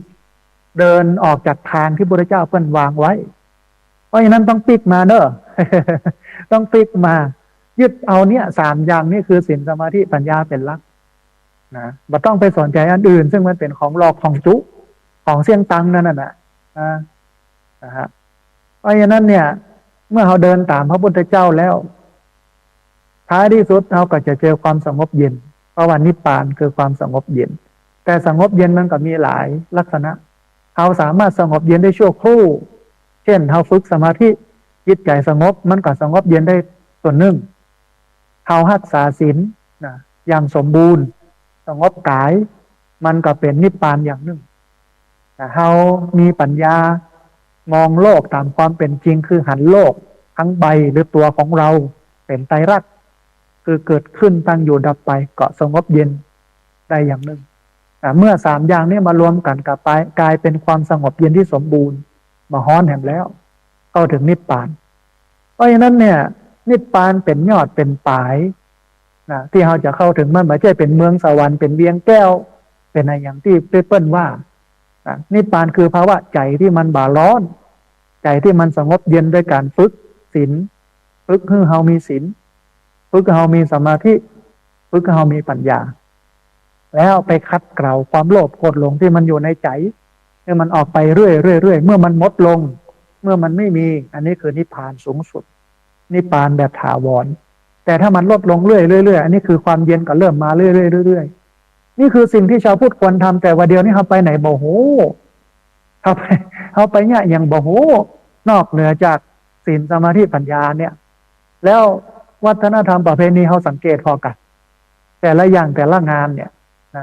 ถ้าเปิ้นจัดโดยที่งานนั้นมีศีลมีสมาธิปัญญาอยู่ในหั่นเนี่ยเขาควรทำเขาควรไปแต่ว่าถึงวันนี้ชาวพุทธเขาจัดการจัดงานแต่ละเตื้อก็กินเหล้ามีดนตรีหลายวัดหลายวามีมวยดึงโยมเข้าไปคือมันอู้ถึงเรื่องเงินเป็นหลักมันไม่ได้อู้ถึงว่าวัดมันจะต้องเป็นสถานที่ฝึกคนแต่อาตมาภาพนี่เอามาฝึกคนสำนักที่อาตมาภาพตั้งขึ้นมาเนี่ยฝึกตั้งแต่ไหนฝึกตั้งแต่การถอดเกิบขึ้นศาลาขึ้นวิหารต้องถอดแล้วเอารองเท้าออกข้างนอก เวลาเขาจะออกมาเขาก็ใส่ได้ทันทีอันนี้เป็นวินัยเป็นสิ่งที่เป็นสิ่งพื้นฐานที่จะนำไปสู่ความเป็นคนที่มีศีลฝึกการกินนะโยมได้มาที่สำนักอาตมาภาพเนี่ยเวลากินก็กินธาตุลมกินธาตุลมฝึกกินก็กินอยู่อย่างต่ำแต่มุ่งกระทำอย่างสูงกินง่ายอยู่ง่ายแต่ไม่มักง่ายฝึกความเป็นวินัยความเป็นระเบียบจัดการจัดงานมีงานเสร็จปุ๊บช่วยกันเก็บโต๊ะเก้าอี้ทำความสะอาดเนี่ยแต่เราไปวัดเอาลองพอกับวัดแต่ละวัดที่เราไปถามว่าไปแล้วมีศีลขึ้นไหมไปแล้วมีสมาธิขึ้นไหมไปแล้วมีปัญญาขึ้นไหมนะบางครั้งบางทีก็กลายเป็นว่าศีลสมาธิปัญญาถูกทำลายเพราะวัดไปกับดนตรีตึงๆตั้งๆเต้นนุ่งน้องห่มน้อยกินเหล้าข้างวิหารท่านนั่นจะไปเหลืออย่างนั้นท่านผู้ฟังศีลมันอยู่ตรงไหนสมาธิมันอยู่ตรงไหนปัญญาอยู่ตรงไหนนี้มันก็กลายเป็นว่าเอาธรรมะหรือว่าอ้างศาสนามากินเอาวัดเป็นบาร์เอาศาสนาเป็นบ่อนเอาวัดเป็นบาร์ศาสนาเป็นบ่อนคือมันไม่ได้ปฏิบัติตามหลักการของพุทธแล้วมันจะไปเข้าถึงนิพพานได้อย่างไรเมื่อมาเข้าถึงนิพพานมันก็ไกลจากพุทธศาสนามันก็เหมือนว่าเดินตัวก้นพุทธเจ้ามาแต่ไปแวะข้างต่างแวะข้างต่างนี่มันแวะด้วยเหตุหลายอย่างหรอกแวะเพราะเราแวะเพราะม่วนมาเดินตัวละเนี่ยแวะเพราะว่าไปหันสิ่งเหมือนกับสิ่งศักดิ์สิทธิ์รูปเคารพสักการะพญานาคพญาครุฑเจ้าแม่กวนอิมท้าวเวสสุวรรณไอ้ไข่อันอะไรยังไงจตุคามรามเทพของขลังทั้งหลายพุทธเจ้าเป็นห้ามพอเป็นหูว่าสิ่งแล้วนี่มันเป็นของปลอมไม่ใช่ของแท้ของแท้คือการปฏิบัติตามหลักศีลสมาธิปัญญานี้เพราะฉะนั้นมันต้องเข้าถึงนิพพานคือความสงบเย็นใจใสเป็นบุญนะใจคุณเป็นบาปใจใสเป็นบุญใจคุณเป็นบาปเขาจะเนี่ยให้ใจใสได้ก็ต้องมาปฏิบัติตามหลักของศีลสมาธิปัญญาที่จริงถ้าเขาแปลบทสวดที่เราสวดกันได้นะโดยเฉพาะหยาดน้ำแผ่เมตตาเนี่ยนอกจากหูเลยว่าเพราะการอาการนั้นตานการรักษาศีลการภาวนาที่เขาเนี่ยอยู่นี่มันต้องมุ่งตรงไปสู่นิพพานไม่ได้มุ่งตรงไปสู่สวรรค์ชั้นฟ้านะเพราะอย่างสวรรค์ชั้นฟ้ามันก็ยังเป็นโลกิยธรรมคือทำโลกเพราะมันต้องเวียนว่ายตายเกิดต่อเพื่อไปเป็นพระพรหมนี่เป็นสวรรค์ชั้นสูงสุดหรือโลกเมื่อใดยังมีพระพรหมยังมีกิเลสอยู่ถ้าบุญที่ทำมันหมดลงก็ต้องมาเวียนว่ายตายเกิดไปตกมรณะได้แหมขึ้นมาเป็นมนุษย์ได้แหมขึ้นไปเป็นเทวดาขึ้นไปเป็นพรหมได้แหมเวียนว่ายตายเกิดอยู่อย่างนี้บ่มดบ่เสี่ยงสักเตื้อนะ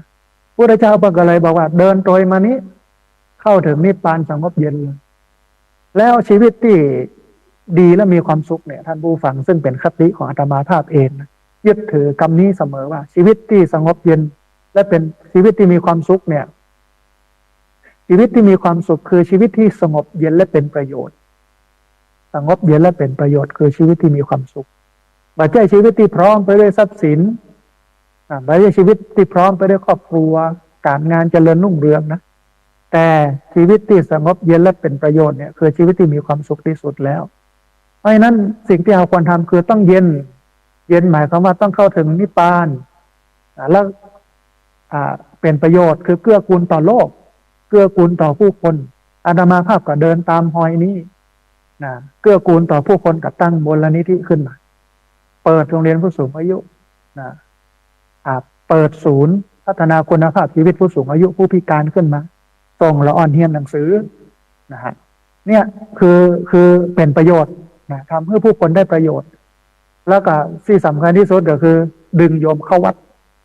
โรงเรียนผู้สูงอายุที่มีอยู่เนี่ยที่จัดขึ้นเนี่ยถึงวันเนี่ยเดือนละ2 ครั้งเนี่ยเป้าหมายคือให้โยมมาฝึกไม่ใช่ให้โยมมาม่วนมาแอวมาเล่นมาแหวงบ่ได้นะมันแฝงไว้ด้วยการฝึกคนเอาตั้งแต่การใส่บาตรฝึกเลยว่าการใส่บาตรนั้นมันไม่ใช่ว่าใส่แล้วอธิษฐานร่ำรวยบ่มีไม่มีใครรวยเพราะใส่บาตรแต่การใส่บาตรแต่ละครั้งเนี่ยคือการสละความโลภความตนีที่เหนียวออกจากชีวิตเขานี่คือสาระสำคัญของการใส่บาตรหรือการทานแท้ๆอยู่ตรงนี้ อันอื่นเป็นของรองหมดนะฮะแต่ถึงวันนี้เราใส่บาตรปุ๊บอ้อยขอให้มีความสุขขึ้นสวรรค์ชั้นฟ้าร่ำรวยมีเงินทองบัตรทุกบ่ฮ้อนมันจะเป็นไปได้อย่างไรท่านผู้ฟังตราบใดที่เรายังมีกิเลสมันก็ต้องวนอยู่ภายในการขึ้นการลงการตุกการสุขของชีวิตนะเปิ้นก็เลยเนี่ยสละความโลภนี่แหละมันจะนำไปสู่การหมดทุกข์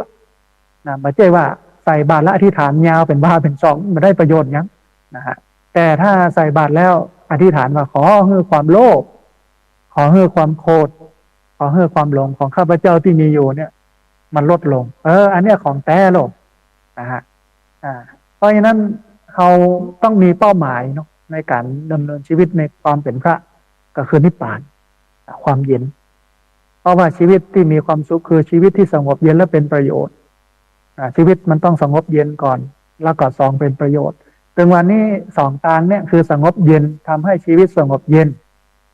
ทำให้ชีวิตเป็นประโยชน์เนี่ยคือสิ่งที่อาตมาพยายามทำให้ชีวิตมันเป็นแบบนั้นนะฮะแล้วก็ชวนพุทธศาสนิกชนมาทำแบบนั้นสร้างสำนักปฏิบัติธรรมขึ้นมาสร้างที่พักสงฆ์ขึ้นมาก็เพื่อดึงโยมมาให้ชีวิตนั้นสงบเย็นและเป็นประโยชน์ฝึกคนใครที่เคยมาที่พักสงฆ์สถาบันธรรมาภิวัตน์จะเห็นเรื่องของการกินเป็นระบบระเบียบนะไม่ใช่กินไปเลยไม่เป็นเวลาเนาะกินเวลานั้นเวลานี้แล้วก็มีที่รองรับขยะจัดสรรอย่างไว้เรียบร้อยหมดเป็นเป็นอย่างเนี่ยคือชีวิตที่สงบเย็นและเป็นประโยชน์นะฮะอันนี้คือความลับของชีวิตข้อที่8ความลับของชีวิตข้อที่9ท่านผู้ฟังเพิ่นบอกว่าชนะมารคือชนะใจตัวเองตัวเก่ามารในพุทธศาสนาไม่ใช่ยักษ์มารที่ไหนแต่คือกิเลสภายในใจเราเองการชนะมารคือการเอาชนะความโลภคุมอินทรีย์เหล่านี้ได้คือคนที่ควบคุมอินทรีย์เหล่านี้ได้เนี่ยคือผู้ชนะที่แท้จริงยิ่งกว่าชนะข้าศึกศัตรูที่มันมีเป็นหมื่นเป็นแสนคือที่จริงเนี่ยตอนที่พระพุทธเจ้าตรัสรู้ที่เฮาหันภาพ ที่เปิ้นเขียนในพุทธประวัติคือเปิ้นพยายามอธิบายนามธรรมให้เป็นรูปธรรมอธิบายสิ่งที่มันเป็นนามธรรมเช่นมารที่จริงก็คือกิเลสแต่เปิ้นก็แสดงออกมาในรูปของพญามารขี่จ้างมายกพลมานะฮะมารบกวนพระพุทธเจ้ารวมมาอย่างถึงนางมาร3ตัวนั้นมาฟ้อนมาไล่มาลำมายั่วยวนพระพุทธเจ้าตอนที่นั่งสมาธิใต้ต้นสีมหาโพธิ์ตอนที่แต่เขาก็ไปยึดติดภาพมารว่าเป็นยักษ์เป็นเย็นนะแต่ที่จริงบัดใจฮะมารในที่นี้ก็คือกิเลสที่มันอยู่ในใจแต่มารแล้วเนี่ยจะเกิดขึ้นได้เนี่ยถ้าเราบ่มีสติในการพอ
พุทธทาสเนี่ยเพิ่นสอนว่าปัญญา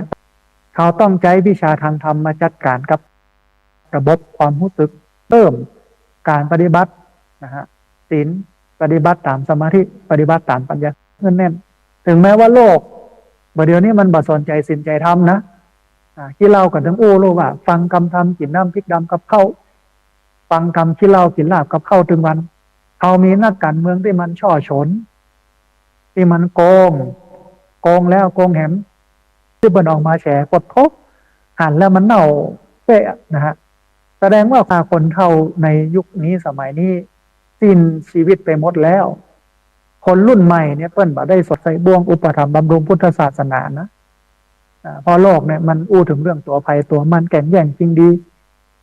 เองนักขึ้นบ่ไปเกื้อกูลอย่างไผโลกของเฮาที่เคยห่มเย็นเป็นสุขนะในไทยสมัยตะก่อนก็เริ่มลดลงแล้วมันเป็นโลกยุคใหม่ที่มันกำลังเข้ามานะฮะเพราะฉะนั้นเนี่ยเฮาจำเป็นจะต้องยึดนิกชนแต่อาตมาภาพพอแล้วคุณสมบัติของความเป็นพุทธศาสนิกชนมันก็อยู่ที่นี่ศีลสมาธิปัญญานี้ถ้าคุณแบบปฏิบัติเลยเนี่ยมันถามว่าจะมีความเป็นพุทธศาสนิกชนที่ไหนอ่ะจะเอาความเป็นพุทธศาสนิกชนที่ไหนมามันบ่มีอ่ะนอกจากคนจะปฏิบัติมันถึงจะมีได้ศีลสมาธิปัญญานี้เมื่อเราปฏิบัติตามศีลสมาธิปัญญาเขาก็ถือว่าเป็นพุทธแท้แต่ถ้าบ่ปฏิบัติก็เป็นพุทธปลอมเป็นพุทธบ่แท้นะฮะแล้ววันนี้เขาบ่สนใจ3ตัวนี้เลยไปสนใจที่จะทำให้ชีวิตเอามันถูกเสกเป่าถูกดลบันดาลให้เจริญขึ้นก็ไปหลงวัตถุมงคลไปหลงสิ่งอื่นที่มันนอกพุทธศาสนาที่มันถึงแม้จะอยู่ในพุทธศาสนาแต่มันเป็นตัวประกอบเป็นองค์ประกอบไม่ใช่ตัวแท้เขาไปหลงเอาองค์ประกอบเหมือนเขากินมังคุดในมันหวานมันลำเขาก็บ่กินนะกินแต่เปลือกขมฝาดก็ยังกินอยู่เพราะเชื่อว่าไอ้ที่ขมที่ฝาดเนี่ยมันจะดลบันดาลให้ชีวิตเราเจริญรุ่งเรืองเหมือนกับที่เราไปไหว้พระเจ้าในวิหารแล้วดลบันดาลให้เปิ้นดลบันดาลให้มีความสุขไปบนหัวหมูบนไข่บนนู่นนี่นั่นซึ่งไม่จริงพระพุทธเจ้าบ่เคยสอนเอาไปเนี่ยชาวพุทธหลายคนหลายส่วนก็ไปไหว้ผีไหว้สางไปเลี้ยงผีมันก็ทำให้ความเป็นพุทธมันจางถึงวันเนี้ยอาตมาภาพก็มองว่าพุทธไทยซึ่งเป็นอยู่ณปัจจุบันเนี่ยความเป็นพุทธเหลือแค่20%เท่านั้นที่เหลือเป็นพราหมณ์เป็นผีหมดเลยเราลองดูนะวัฒนธรรมประเพณีไหนที่มันบ่ได้เกื้อกูลให้ศีลเกิดสมาธิเกิดปัญญาเกิดคือจัดงานเตือนหนึ่งคนมาปุ๊บเนี่ยคนต้องมีศีลเพิ่มขึ้นคนต้องศีลดีขึ้นแน่นขึ้นคนต้องมีสมาธิแน่นขึ้นเพิ่มขึ้นคนต้องมีปัญญาเพิ่มขึ้นแน่นขึ้นแต่ถ้าจัดงานที่อ้างว่าพุทธขึ้นบ้านใหม่แต่งงานงานบวชงานศพงานอื่นๆแต่มันไม่เกื้อกูลคนนั้นมีศีลนักขึ้นคนนั้นมีสมาธินักขึ้นคนนั้นมีปัญญานักขึ้นอันนั้นไม่ใช่พุทธอาตมาภาพยึดถือแบบนี้เสมอนะฮะเพราะว่ามันเป็นหลักความจริงเป็นหลักความจริงอย่างนี้เอาละท่านผู้ฟังขณะนี้เหลือบแลพอเวลาเหลือแห่งประมาณ40 นาทีท่านผู้ฟังกำลังติดตามรับฟังรายการธรรมาภิวัตน์อันเป็นรายการวิทยุเพื่อการเผยแผ่พระพุทธศาสนาส่งเสริมการศึกษาและพัฒนาสังคมรายการนี้รับผิดชอบโดยอาตมาภาพพระสาธิตธีระปัญโยประธานมูลนิธิธีระปัญโยตั้งอยู่ณที่พักสงฆ์สถาบันธรรมาภิวัตน์บ้านศพเตินตำบลศพปาดอำเภอแม่เมาะจังหวัดลำปางรายการนี้ออกอากาศทุกวันอังคารในเวลา 5:00 ไปอยู่ถึง 7:00 เมื่อเจ้าผ่านทางสถานีวิทยุในเครือข่ายสถานีวิทยุคลื่นสีขาวพระชาวประชาซึ่งมีอยู่หลายคลื่นหลายสถานีหลายจังหวัดออกอากาศผ่านทาง Facebook ไลฟ์ซึ่งเป็นไลฟ์สดของสถานีวิทยุวัดฝ่ายหินบันทึกเทปเอาไปออกอากาศผ่านทางสถานีวิทยุเพื่อการศึกษาและพัฒนาอาชีพRadio Network FM 99.50 เมกะเฮิรตซ์ของวิทยาลัยเทคนิคกฟผแม่เมาะทุกวันศุกร์ตั้งแต่เวลา 8:00 เมื่อเจ้าเป็นต้นไปและบันทึกเทปเอาไปออกทางเพจมูลนิธิธีระปัญโยซึ่งทางเพจมูลนิธิธีระปัญโยนี้ท่านผู้ฟังสามารถไปติดตามรับฟังย้อนหลังไปก๊อปปี้ลิงก์ไปคัดลอกลิงก์เอาไปส่งเอาไปแชร์ให้กับญาติธรรมทั้งหลายได้ยินได้ฟังกันได้แถมตัวมีตั้มนี่เห็นน้อยหนึ่งท่านผู้ฟังตอนนี้กำลังรณรงค์นะเมื่อถึงวันเกิดเนี่ยวันเกิดของเขาครบรอบ1 ปีของปีนั้นตอนนี้พระอาตมาภาพกำลังรณรงค์ว่าญาติโยมเมื่อถึงวันเกิด มาต้องไปเนี่ยทำบุญที่ไหนนะมาทำบุญที่มูลนิธิธีระปัญโยนี้นะฮะทำบุญที่มูลนิธินี้เพราะว่ามูลนิธิจะเอาปัจจัยที่ญาติโยมได้ทำบุญมา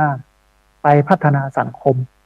นะหลายอย่างที่มูลนิธิไปพัฒนาสังคมที่ผ่านมาเช่นส่งละอ่อนเรียนหนังสือเช่นไปดูแลผู้ป่วยติดเตียงผู้สูงอายุผู้พิการผู้ด้อยโอกาสเช่นไปสนับสนุนเรื่องการเกษตรเรื่องสิทธิมนุษยชนเรื่องสิ่งแวดล้อมเรื่องยาเสพติดหลายเรื่องมากนะฮะเพราะฉะนั้นเนี่ยท่านผู้ฟังอยากจะเชิญชวนว่าเมื่อถึงวันเกิดของเขาบัต้องกึดนักนะ100 200 5 บาท 10 บาท 20 บาทตามแล้วแต่ศรัทธาแล้วแต่ฐานะและอัตภาพก็โอนเข้ามาในบัญชีมูลนิธิญาติโยมก็ถือว่าได้ร่วมทำบุญด้วยกันในการสร้างสิ่งที่มันเป็นประโยชน์ให้กับโลกนี้นะฮะท่านผู้ฟังตอนนี้ได้เวลาเปิดสายให้ท่านผู้ฟังที่ฟังอยู่ทางบ้านจะได้โทรเข้ามาร่วมเอ่ยกันได้โทรเข้ามาร่วมแสดงความคิดความเห็นกันนะฮะก่อนที่จะเปิดสายท่านผู้ฟังแห่งกรรมนึงเนอะขณะนี้ที่พักสงฆ์สถาบันธรรมาภิวัตรกำลังระดมทุนเพื่อกั้นอาคารคุณแม่ชแลมอุดมทรัพย์เป็นที่พักสงฆ์นะฮะเพราะฉะนั้นท่านใดอยากจะร่วมทำบุญก็สามารถร่วมทำบุญได้ที่ธนาคารกรุงไทยชื่อบัญชีที่พักสงฆ์สถาบันธรรมาภิวัตรหมายเลขบัญชี53607555318เป็นธนาคารกรุงไทยชื่อบัญชีที่พักสงฆ์สถาบันธรรมาภิวัตรหมายเลขบัญชี53607555318นะฮะเอาละท่านผู้ฟังตอนนี้ได้เวลาเปิดสายให้ท่านผู้ฟังที่ฟังอยู่ทางบ้านจะโทรเข้ามาร่วมเอ่ยกันจะโทรเข้ามาร่วมแสดงความคิดความเห็นกันแล้วเรียนเชิญเจริญพรเนอะท่านผู้ฟังเนอะที่เบอร์064 125 4122เบอร์064 125 4122เรียนเชิญเจริญพรได้โทรเข้ามาร่วมเอ่ยกันได้โทรเข้ามาร่วมแสดงความคิดความเห็นกันนะฮะบอกว่าวันนี้จะฟังกันนักกันน้อยแค่ไหนอย่างใดนะฮะเรียนเชิญเจริญพรที่เบอร์064 125 4122เบอร์064 125 4122พอดีมีสายเข้ามาสายหนึ่งเดี๋ยวครับสายนี้ก่อนเพื่อนจะว่าจะได้พ้องเจริญพรเจ้าการนมัสการเจ้าพระอาจารย์สาธุเจริญพรโยมแม่สัญญาณเป็นอย่างใดพ้องจารย์ดีเจ้าชัดเจนดีวัดฟังวันนี้นะเจ้าสาธุอนุโมทนาบุญวันนี้พอได้หูเรื่องหูราวเกี่ยวกับคำสอนของหลวงพ่อพุทธทาสเนาะเจ้าเข้าใจดีที่พระอาจารย์บอกว่าสวรรค์อยู่ในอกนรกอยู่ในใจอันนี้ของแท้เนอะไม่ใช่ของปลอมนะมันตึงแท้นะเนาะแม่เนาะเจ้าบางคนเพิ่งจะเข้าใจดีคนบอกเข้าใจเนาะแต่ถ้าฟังดีๆเนี่ยถ้าฟังไปแต้วๆนี่จะเข้าใจเนอะเจ้าโยมก็เข้าใจดีเจ้าเข้าใจง่ายเจ้าสาธุอนุโมทนาบุญกับแม่จัดหนักเนอะที่โทรเข้ามาให้กำลังใจกันเนอะเป็นกำลังใจพระอาจารย์เจ้าสาธุเจริญพรสายแรกโทรเข้ามาเปิ้นติดใจชอบใจเรื่องสวรรค์อยู่ในอกนรกอยู่ในใจที่แท้มันก็เป็นอย่างนั้นนะฮะแต่เฮาเองติดรูปแบบในเรื่องของอันไตรภูมิพระล่วงที่เปิ้นอธิบายรูปธรรมให้มาเป็นนามธรรมเขียน6 บาทโน่นนี่นั่นนรกสวรรค์อย่างนั้นอย่างนี้นะฮะก็ติดใจกันตรงนั้นนะฮะแต่ถ้ามาฟังหลวงพ่อพุทธทาสเนี่ยเปิ้นตรงลูกบอกว่าสวรรค์อยู่ในอกนรกอยู่ในใจมันชัดนะฮะพอดีมีสายเข้ามาสายหนึ่งเดียวครับสายนี้ก่อนเพื่อนอย่าว่าจะได้พ้องเจริญพรสาธุโยมแม่สัญญาณเป็นใดพ้องสาธุโยมแม่อันฟังจากที่ไหนตั้งได้อยู่ตั้งได้โยมแม่อยู่หางดงอำเภอหางดงจังหวัดเชียงใหม่เนาะแม่เนาะอำเภอหางดงสุพรรณใกล้ๆวัดศรีสุพรรณนะเนาะแม่เนาะบ้านสันปุเลยนะเจ้า เอาสาธุนะฟังไปก็พอเข้าใจอยู่เนาะแม่เนาะ เจ้าถ้าว่าจะไปวันที่ไหนจะไปถูกประถูกโอ้ ไปวันติดที่จะถึงเนี่ยเนาะแม่เนาะ เจ้า ถ้าจะได้โทรมาถามตางเนาะแม่เนาะ เจ้า โทรมาถามตางโทรมาบอกกันตอนมากี่คนแม่มากี่คน จะมา4 คนแล้วจะแบบ 4 คนปะกันวันติดที่จะถึงเนี่ยเนาะ เจ้า โอ้ได้ปะได้พบกันแล้วได้มาแอลมาแหวงหากันต้องอนุโมทนาบุญกับโยมแม่เนอะที่บละบ่ลืมกันเนอะ เอาแม่จันแก้วนะเจ้า โอ้สาธุแม่จันแก้ว ถ้าอย่างใดถ้าวันที่แม่มาแม่โทรมากำเนอะ วันนั้นเจ้าบอกไปยังแบบว่าเจ้า เวียงป่าเป้าเนาะ พอดีเจ้าไปแบบเรียนรู้แบบแบบวัดก็เป็นอย่างนั้นแล้วเจ้าก็เอามาลำนะครับ เอาดีโยมแม่ดีเอามาปรับประยุกต์เป็นท่ารำเนาะแม่เนาะโอ้อันนี้เป็นกุศลเจตนาที่ดีมากต้องน่าอนุโมทนาบุญอย่างมากโยมแม่ แม่จันนะเจ้าได้แม่จัน แม่จันเนี่ยเนาะแม่เนาะแม่จันนี่เนาะโอ้สาธุอนุโมทนาบุญกับโยมแม่เนอะ ถ้าพอจะบอกเนอะ ได้แม่ได้อนุโมทนาบุญเนี่ยอันแม่จันนะบ่ละบ่ลืมกันเนอะมาเอามาแหวงหากันนะช่วงนี้ญาติโยมบอกให้ขยับขับเคลื่อนเพราะว่าเศรษฐกิจมันบอกให้ดีนะฮะแต่ว่าหลายคนก็ด้วยความที่ระลึกนึกถึงกันใครมาแอวมาแหวงหากันก็เจริญพรเจริญเนอะวันติดนะแม่จันจะมาแอวหาท่านผู้ฟังเรียนเชิญเจริญพรเนอะเวลาเลยหัน30 นาทีโอ้นักอยู่นะ30 นาทีนี้ได้ที่เบอร์0641254122เบอร์0641254122นะฮะสำหรับสถานีวิทยุของลำปางเมื่อก่อนเป็นสถานีวิทยุวิทยาลัยสงฆ์นครลำปางตอนนี้ได้ย้ายจากวัดบุญยวาสเอามาไว้ที่วัดบรรพตสถิตแต่ว่าสัญญาณอินเทอร์เน็ตมันยังบอกค่อยเสถียรรอติดหน้าท่านผู้ฟังคงจะเสถียรอย่างเรียบร้อยแล้ว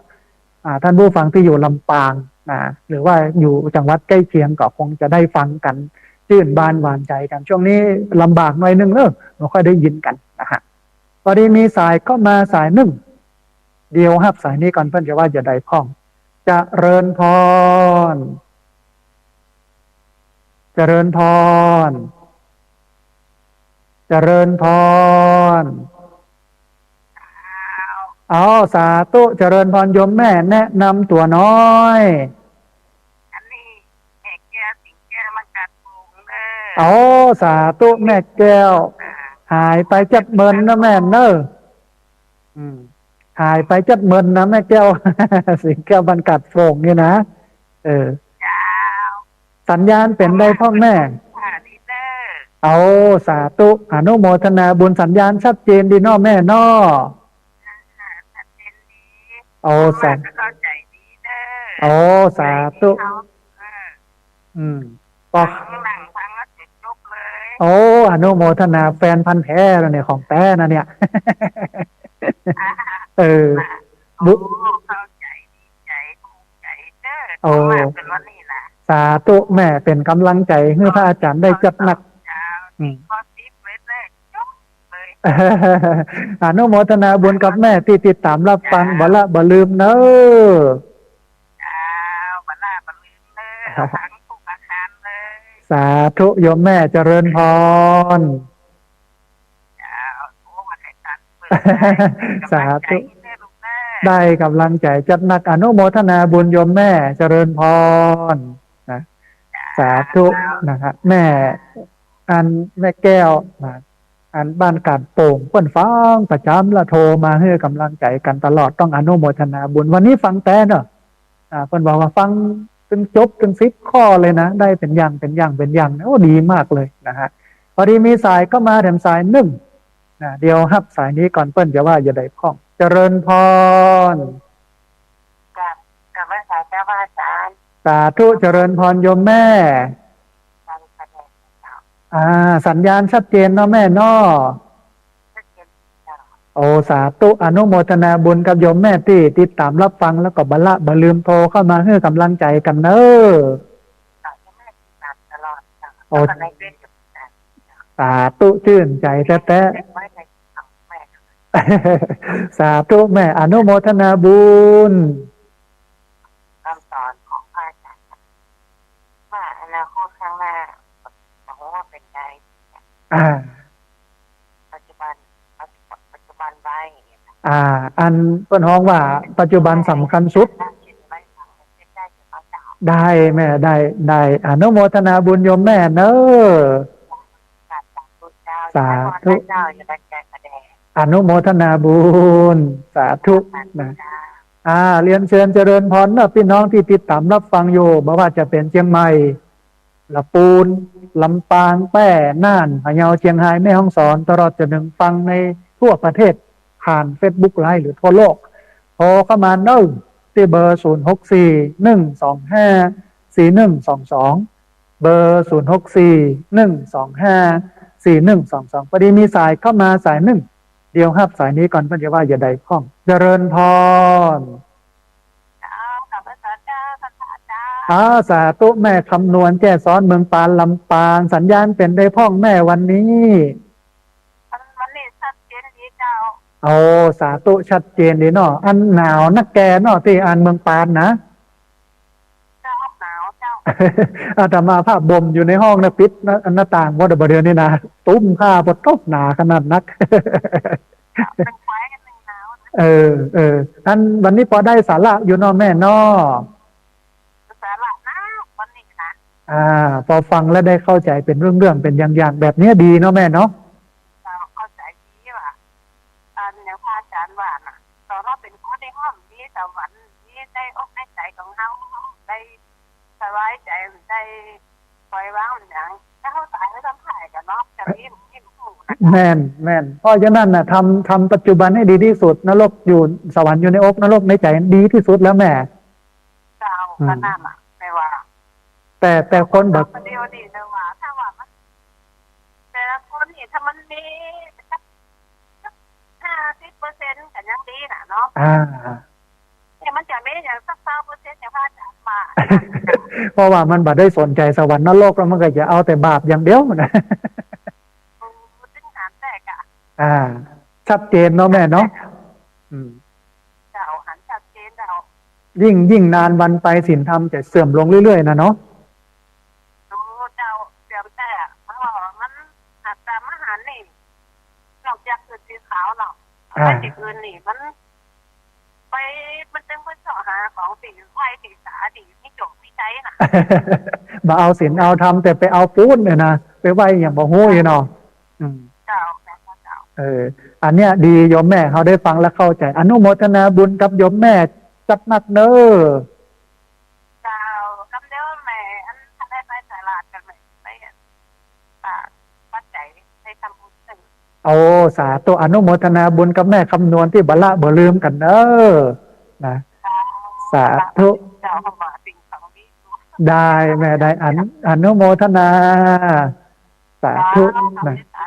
สาธุแม่คำนวณเจ้าซ้อนเมืองปานลำปางท่านผู้ฟังตอนนี้กำลังระดมทุนเนาะกั้นอาคารคุณแม่แชลมอุดมทรัพย์ ตอนเนี้ยที่จริงใจปัจจัยอยู่ที่70,000แต่ก็แปลงมาละได้นักละนะเหลือน้อยเดียวนะเหลือ24,875 บาทเพราะฉะนั้นท่านผู้ฟังหอมให้หอมกันเนอะคนเล็กคนน้อยนะครับท่านผู้ฟังที่ฟังอยู่สามารถร่วมทำบุญได้ที่ธนาคารกรุงไทยชื่อบัญชีที่พักส่งสถาบันธรรมาภิวัตรหมายเลขบัญชี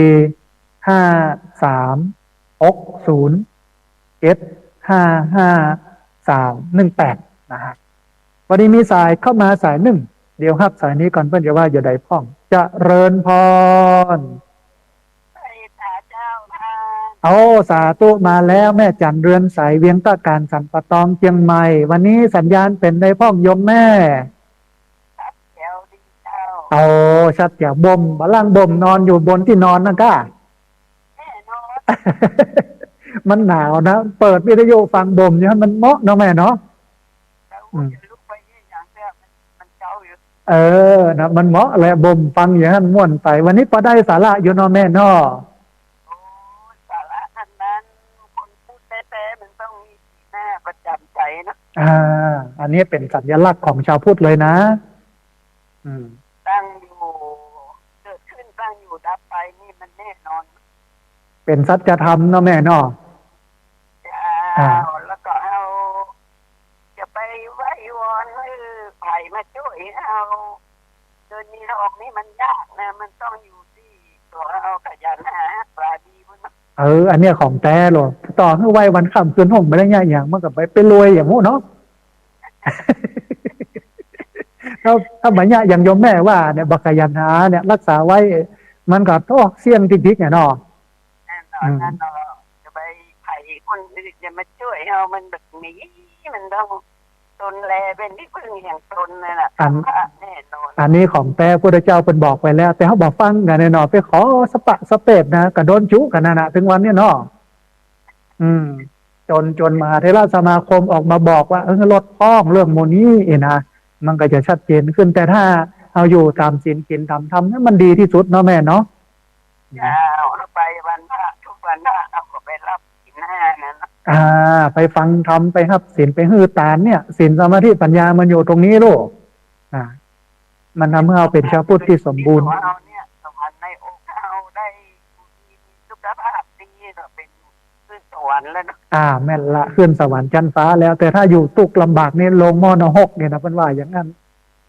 สวรรค์ก็มีเมืองคนนี่นะรอตายโอ้ถ้ารอตายมันเมินไปโยมแม่ขึ้นประเดี๋ยวนี้เลยเนาะสวรรค์เนี่ยนะเนาะ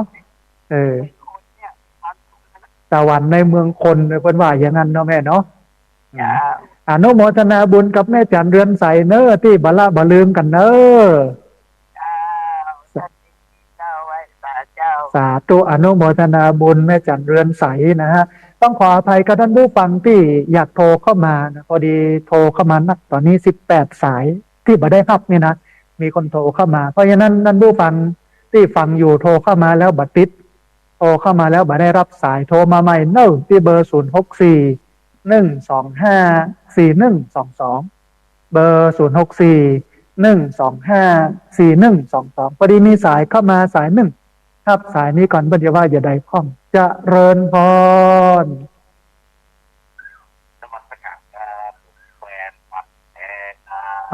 สาธุคุณโยมจากอำเภอแม่ริมเชียงใหม่เนาะฟังประจำจำเสียงคุณโยมได้โทรเข้ามาตลอดได้กำลังใจจากโยมตลอดเลยนะวันนี้พอเรื่องราวเนื้อหาสาระธรรมะพอได้อยู่เนาะโยมเนาะฟังแล้วเข้าใจดีเนาะโยมเนาะเข้าใจดีครับต้องอนุโมทนาบุญกับคุณโยมที่ติดตามรับฟังบ่ลืมเนอะก็ตะว่าไปพ่อไปกอยโอ้มันเริ่มใหญ่ออกยอดออกหน่อแล้วเนอะ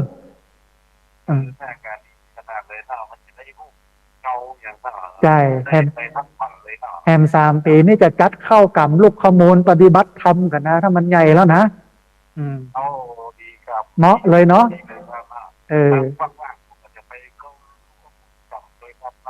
เดี๋ยวมีเวลามาร่วมบุญกันเนาะต้องอนุโมทนาบุญกับคุณโยมจัดนักเนอที่บ่ลืมกันเนอสาธุอนุโมทนาบุญเจริญพรคุณโยมแฟนพันธุ์แท้จากแม่ริมเชียงใหม่นะเพิ่น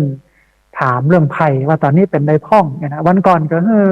อบตมาหดน้ำ มันแรงนั่นบูฟังเดือนหนึ่งหดเตือนหนึ่งนะฮะแต่ว่าเมษาเนี่ยอาจจะ2 เตือนตอนนี้ขึ้นล้ำหัวแล้วหลายต้นหน่อมันออกขึ้นล้ำหัวไปแล้วแฮม3 ปี4 ปีนี่เย็นจื้อแล้วนะท่านผู้ฟังท่านใดอยากให้มาพอมากรมาแอลมาแหวงก็มานะฮะแต่ว่าไม่ใช่ว่าอันไปแล้วมันต้องอยู่ไม่ใช่นะมันต้องโทรมาบอกกันก่อนเนอะว่าจะมาวันไหนเมื่อใดอย่างใดจะได้นัดหมายกันถูกเพราะว่างานการมีหลายวันนี้ตอนบ่ายก็จะไปเยี่ยมนักเรียนโรงเรียนผู้สูงอายุพอดีเปิ้นป่วยเข้าโรงพยาบาลก็ไปเยี่ยมเพื่อกำลังใจกันอย่างเนี้ยไม่ใช่ไปคนเดียวนะปานักเรียนโรงเรียนผู้สูงอายุไปตัวสัก10 คน20 คนเนี่ยที่จะไปได้ไปมัดตีนมัดมือให้กำลังใจกัน คนเฒ่าคนแก่เมื่ออันได้กำลังใจอีแล้วมันก็จะชื่นใจนะฮะพอดีมีสายเข้ามาสายหนึ่งเดี๋ยวครับสายนี้ก่อนเปิ้นจะว่าอย่าใดพ้องจะเริญพรจะเริญพรโยมแม่อันโยมแม่อู้ดังก่อนนี้แหมน้อยพอดีเสียงมันก้อยไปโยมแม่เดี๋ยวกำเนิดเจริญพรเอาเสียงดับไปนะเดี๋ยวแป๊บหนึ่งเจริญพรโอ้สาธุโยมแม่ฟังที่ไหนทางบ้านนาบัวตำบลยังเงาเมืองพัดจังหวัดลำปางเจ้าโอ้พี่น้องลำปางห้างชัดเนาะแม่เนาะสัญญาณเป็นใดพ้องเวลานัดโอ้สาธุเฝ้าวิทยุอยู่หั่นเลยเนาะแม่เนาะ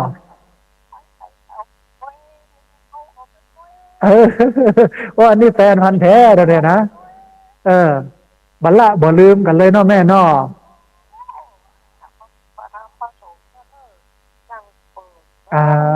ฟังแล้วมันสบายใจเนาะแม่เนาะม่วนอกม่วนใจต้องอนุโมทนาบุญกับโยมแม่ที่บัลละบ่ลืมกันเน้อฟังกันตลอดเน้อสาธุเจริญพรโยมแม่จากอำเภอห้างชัดนะบอกว่าตึงบัลละวิทยุนะอยู่กับมันตลอดฟังครูบาอาจารย์อันนี้ของแท้แล้วเนี่ยคือคนเฮาจะมีความรู้ได้นะสุตตมยปัญญาเกิดจากการฟังท่านผู้ฟังถ้าเราบอกฟังจะไปรู้ได้อย่างไรมันจะไปอยู่ดีๆปุ๊บก็จะเข้าหัวมาเลยหูเลยนะมันไม่ใช่ได้นะมันต้องฟังต้องอ่านต้องเรียนอย่างโยมแม่เนี่ยเป็นเฝ้าฟังเนี่ยเป็นได้สาระประโยชน์นะต้องอนุโมทนาบุญตัวพอดีมีสายเข้ามาแถมสายหนึ่งทับสายนี้ก่อนเนอะเป็นจะว่าอย่าใดพ้องนะฮะจะเริญพรสาธุแม่สุแก้วคำอ้วนสารปีเชียงใหม่เนาะสัญญาณชัดเจนเนาะแม่เนาะสาธุอนุโมทนาบุญเดี๋ยวรออันจังหวะดีๆกุมภานี่จะไปเชียงใหม่อาจจะไปแวะหาโยมแม่เนอะได้โยมแม่ได้เดี๋ยวดูกุมภาพอดีหมอนัดไปตรวจสุขภาพประจำ6 เดือนกุมภาเนี่ยตรวจสุขภาพเซตก็ประมาณ10 โมง 11 โมงก็จะแวะไปเนาะอนุโมทนาบุญนะแม่เนอะสาธุนะแม่สุแก้วคำอ้วนเปิ้นอยู่สารปีหรอต้นยางใหญ่นะฮะอันเปิ้นถวายมามันถ้าแล้วมาปลูกมันตายหรอเพราะว่ามันไม่ได้เพาะดีแต่ว่าอันเนี้ยเป็นเพาะอะไรอย่างไว้แล้วนะฮะกำเดียวก็จะเอามาไว้ที่แม่เมาะนะสำนักปฏิบัติธรรมคืออาตมาภาพพยายามทำที่พักสงฆ์สถาบันธรรมาภิวัตน์มันเหมือนครับอันสวนโมกสุราษฎร์ธานีอันแรกที่ต้องทำคือต้องปลูกก็ไม้นักมันห่มมันเย็นอันที่สองแปลงสร้างพอที่สมควรแบบแปลงคือแปลงใหญ่ล่ำไปนะฮะเพราะว่าถ้าแปลงคือแปลงใหญ่ถึงวันที่คนมันลดลงนะคนมันน้อยลงนะเพราะฉะนั้นเนี่ยต้องแปลงมากพอดีนะฮะพอดีมีสายเข้ามาสายหนึ่งเดี๋ยวครับสายนี้ก่อนมันจะว่าอย่าใดพ้องเจริญพรเจริญพรโยมแม่ฟังจากที่ไหนตั้งได้แม่เรียนนักปกเหนือเจ้าสาธุบ้านนากวมเหนือในเวียงลำปางเนาะแม่เรียนชาติจำได้แล้วแม่เรียนชาติยุหายไปจับเงินนะแม่เนอะมาแล้วมากับฟังวิทยุเลยอันนี้ของแท้ตรงนี้นะแฟนพันธุ์แท้อย่างละร้อยร่วมทำบุญเนาะแม่เนาะสาธุอนุโมทนาบุญกับโยมแม่ร่วมทำบุญอย่างละ100 บาทเนาะแม่เนาะ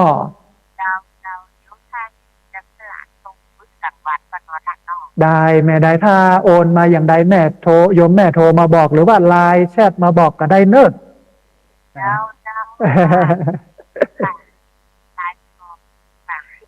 สาธุอย่างใดก็รักษาสุขภาพเนอะแม่เนอะ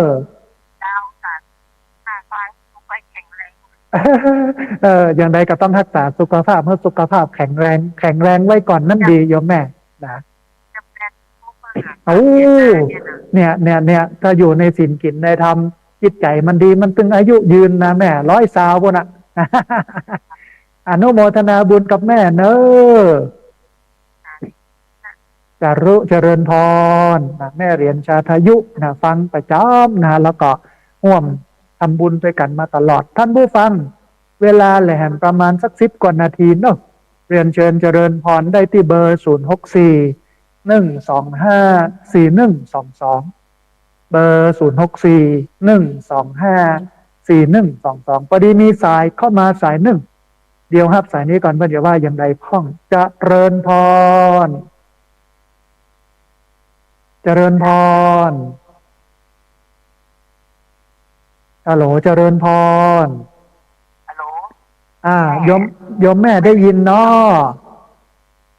ร้านเดี๋ยวผมไม่จะถามนะตุ้มเลย เจริญพรอย่ามาม่วนสอนถ้าคุณอู้เพิ่นสอนคุณอู้ม่วนการทำเนี่ยแม่ชอบแม่อู้ก็ยังไม่เข้าใจก่ะเข้าใจแม่เข้าใจเดี๋ยวว่าเข้าใจแม่อู้คนเมียงแล้วแม่อยู่แม่ริมลำป้อมอำเภอแม่ริมแม่ริมเชียงใหม่เนาะแม่เนาะติดดูลำปางนี่ค่ะวัดลำปางอยู่ลำปางอำเภอแม่เมาะใกล้โรงไฟฟ้าแม่เมาะโยมแม่ไม่ใช่ว่าแม่ถ้ามีการงานอย่างแม่จะจ้างรถไปส่งเหี่ยวมีปุ้นตอนนี้มีเดือนมิถุนา15 มิถุนาเพิ่นจะหล่อเตียนเข้าพรรษาโยมแม่ที่นี่นะของขึ้นสีขาวโยมแม่ปาหมูมาเนอะเบอร์เนี่ยอย่าแม่เบอร์เนี่ยแม่ถ้าจะโทรมาก็โทรมาเบอร์นี้เลยเนอะแม่เนอะ064 25 4122เนาะเบอร์นี้เลยโยมแม่นะถ้าจะมาอย่างใดจะติดต่ออย่างไรลำปางแม่เมาะโยมแม่แม่เมาะแม่ใช่แม่เมาะอยู่วัดแม่เมาะใครเด้อแม่ไปแต่แม่จะขอรถไปถูกใกล้ต้องบอกโยมเปิ้นว่าอยู่ใกล้โรงไฟฟ้าอีกแล้วแม่จะบอกเจ้ารถว่าวัดมันอยู่ใกล้โรงไฟฟ้าแต่เดี๋ยวถ้าโทรมาก็จะบอกตามจากโรงไฟฟ้ามาประมาณสัก3-4 กิโลเนี่ยโยมแม่อนุโมทโยมโอ้ใจมันมาเมินโยมแม่ใจมันมาเมินทุกอย่างการหับเข้าหับยังเนี่ยเจ้าเนาะท่านเนาะสาธุโยมแม่อนุโมทนาบุญเนอสาธุนะโยมแม่อนุโมทนาบุญโยมแม่จะมาแอลหาเหลือเวลา7 นาทีท่านผู้ฟังสายที่บ่ได้ครับตอนนี้มีซาว8 สายบนดาวเรียนเชิญเจริญพรที่เบอร์064 125 4122เบอร์064 125 4122พอดีมีสายเข้ามาสายหนึ่งเดี๋ยวครับสายนี้ก่อนเพิ่นอย่าว่าอย่าได้พ่องนะฮะหายแซบเบอร์ลุดไปท่านผู้ฟังโทรเข้ามาใหม่เนอะที่เบอร์064 125 4122เบอร์064 125 4122ช่วงนี้ก็เป็นช่วงท้ายของรายการนะใกล้จะหมดเวลานะเหลือเวลาแห่งประมาณสัก7-8 นาทีพอดีมีสายเข้ามาสายหนึ่งเดี๋ยวครับสายนี้ก่อนเพิ่นจะว่าอย่าได้พ่องจะเริญพรสาธุโยมแม่ฟังจากที่ไหนตั้งได้จำได้แล้วแม่นาบ้านนากลางสัญญาณชัดเจนเนาะแม่นอ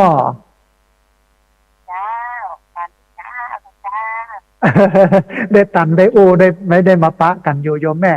ต้องอนุโมทนาบุญกับโยมแม่จัดนักติดตามรับฟังบ่ลืมกันเนอะสาธุอนุโมทนาบุญแม่นาบ้านนากลางนะฮะฟังประจำนะโทรเข้ามาให้กำลังใจกันตลอดต้องอนุโมทนาบุญตัวท่านผู้ฟังเวลาแหลมประมาณ5-6 นาทีเนอะได้หลายสายอยู่นะสายที่บ่ได้โทรเข้ามาแล้วก็โทรเข้ามาแล้วบ่ติดโทรเข้ามาแล้วบ่ได้รับสายโทรเข้ามาใหม่เนอะ ที่เบอร์0641254122เบอร์0641254122พอดีมีสายเข้ามาสายหนึ่งเดี๋ยวครับสายนี้ก่อนเพื่อนจะว่าอย่าได้พ้องเจริญพรไว้ค่ะเจ้าสาธุโยมแม่มาแล้วนะยกเป็นว่าจะถูกจำได้แม่จำได้สัญญาณชัดเจนเนาะแม่นอนลำปางเดือนที่ชัดเจนนะแต่นี้ไม่ฟังจากวัดบรรพตสถิตเนาะมาละพี่น้องได้ชัดได้เจนกันแล้วแต่ว่าเดี๋ยวรอวันเสาร์แห่งกำเนิดว่ามันจะชัดบ่ชัดนะแล้วเขาแล้วว่าตันจับดาวมาฉันนี้จะได้มันรุดนะแม่นละเพราะว่าเปิ้นโทรเข้ามาในเบอร์ที่อันออกโทรศัพท์มันลุดไปไม่ว่าตอนนี้ตั้งเก้าใหม่ละดีละโยมแม่ยังได้โยมแม่ก็รักษาสุขภาพเนอะแม่จะรักษาถึงวันนั้นเดี๋ยวนี้พ่อแม่จับได้ไปไหนอยู่กันทั้งมาทั้งน้อยอยู่วันข้างนอกไปเปลี่ยนเนี่ยดีอยู่ในศีลกินในธรรมธรรมะเป็นมิตรคู่เรือนเป็นเพื่อนคู่ใจเนาะแม่อยู่คนเดียวถ้าต้องเอาธรรมะเป็นที่เปิ้งเนาะแม่เนาะสาธุอนุโมทนาบุญกับโยมแม่จัดนักที่ติดตามรับฟังบละบะลืมกันถ้าว่าในวันนี้มันรู้ว่ามันลุกแล้วมันมีแล้ววันนี้ได้ฟังเต็มครบเนาะแม่เนาะนะโยมวันโพสต์นี่มันชัดเจนขึ้นเยอะเลยเพราะมันใกล้เนาะแม่เนาะอย่างนั้นมันใกล้อยู่อนุโมทนาบุญกับแม่เนอะแม่เป็นกำลังใจนะท่านสาธุเจริญพรสาธุนะแม่น้อยบ้านตาโทกตำบลตุ้งฝายอำเภอเมืองลำปางฟังประจำโทรเข้ามาให้กำลังใจกันตลอดท่านผู้ฟังเวลาเหลือ2 นาทีได้ที่เบอร์0641254122เบอร์0641254122นะพอดีมีสายเข้ามาสายหนึ่งเดี๋ยวฮับสายนี้ก่อนเพื่อนจะว่าอย่าได้พ้องจะเริญพรสาธุมาแล้วแม่เทียนแก้วหนองยางเนาะจำเสียงได้บาชัดเนาะเดี๋ยวจะได้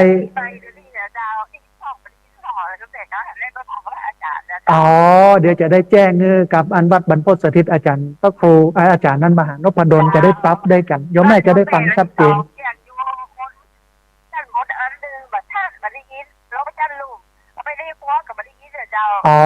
เดี๋ยวจะแจ้งให้กับได้แม่ได้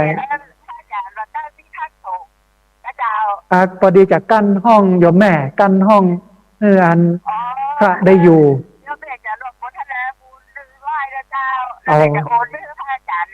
สาธุโยมแม่ถ้าโอนมาโทรมาแจ้งหรือว่าไลน์มาแจ้งกับเนอร์แม่เนอร์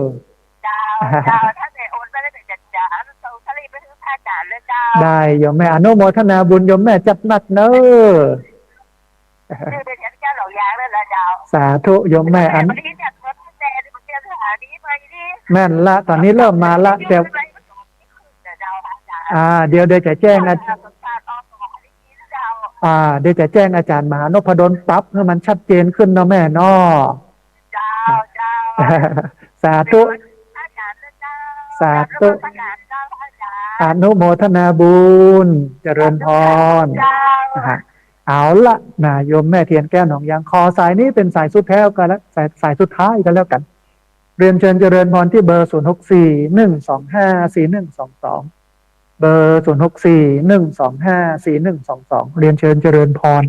ได้โทรเข้ามาร่วมบุญร่วมเอ่ยกันโทรเข้ามาร่วมแสดงความคิดความเห็นกันนะฮะวันนี้ก่อนนัดน้อยนึงเนาะพูดถึงเรื่องความลับของชีวิตของหลวงพ่อพุทธทาสที่เป็นไว้10 ข้อแล้วก็ประวัติของหลวงพ่อตัวนะฮะ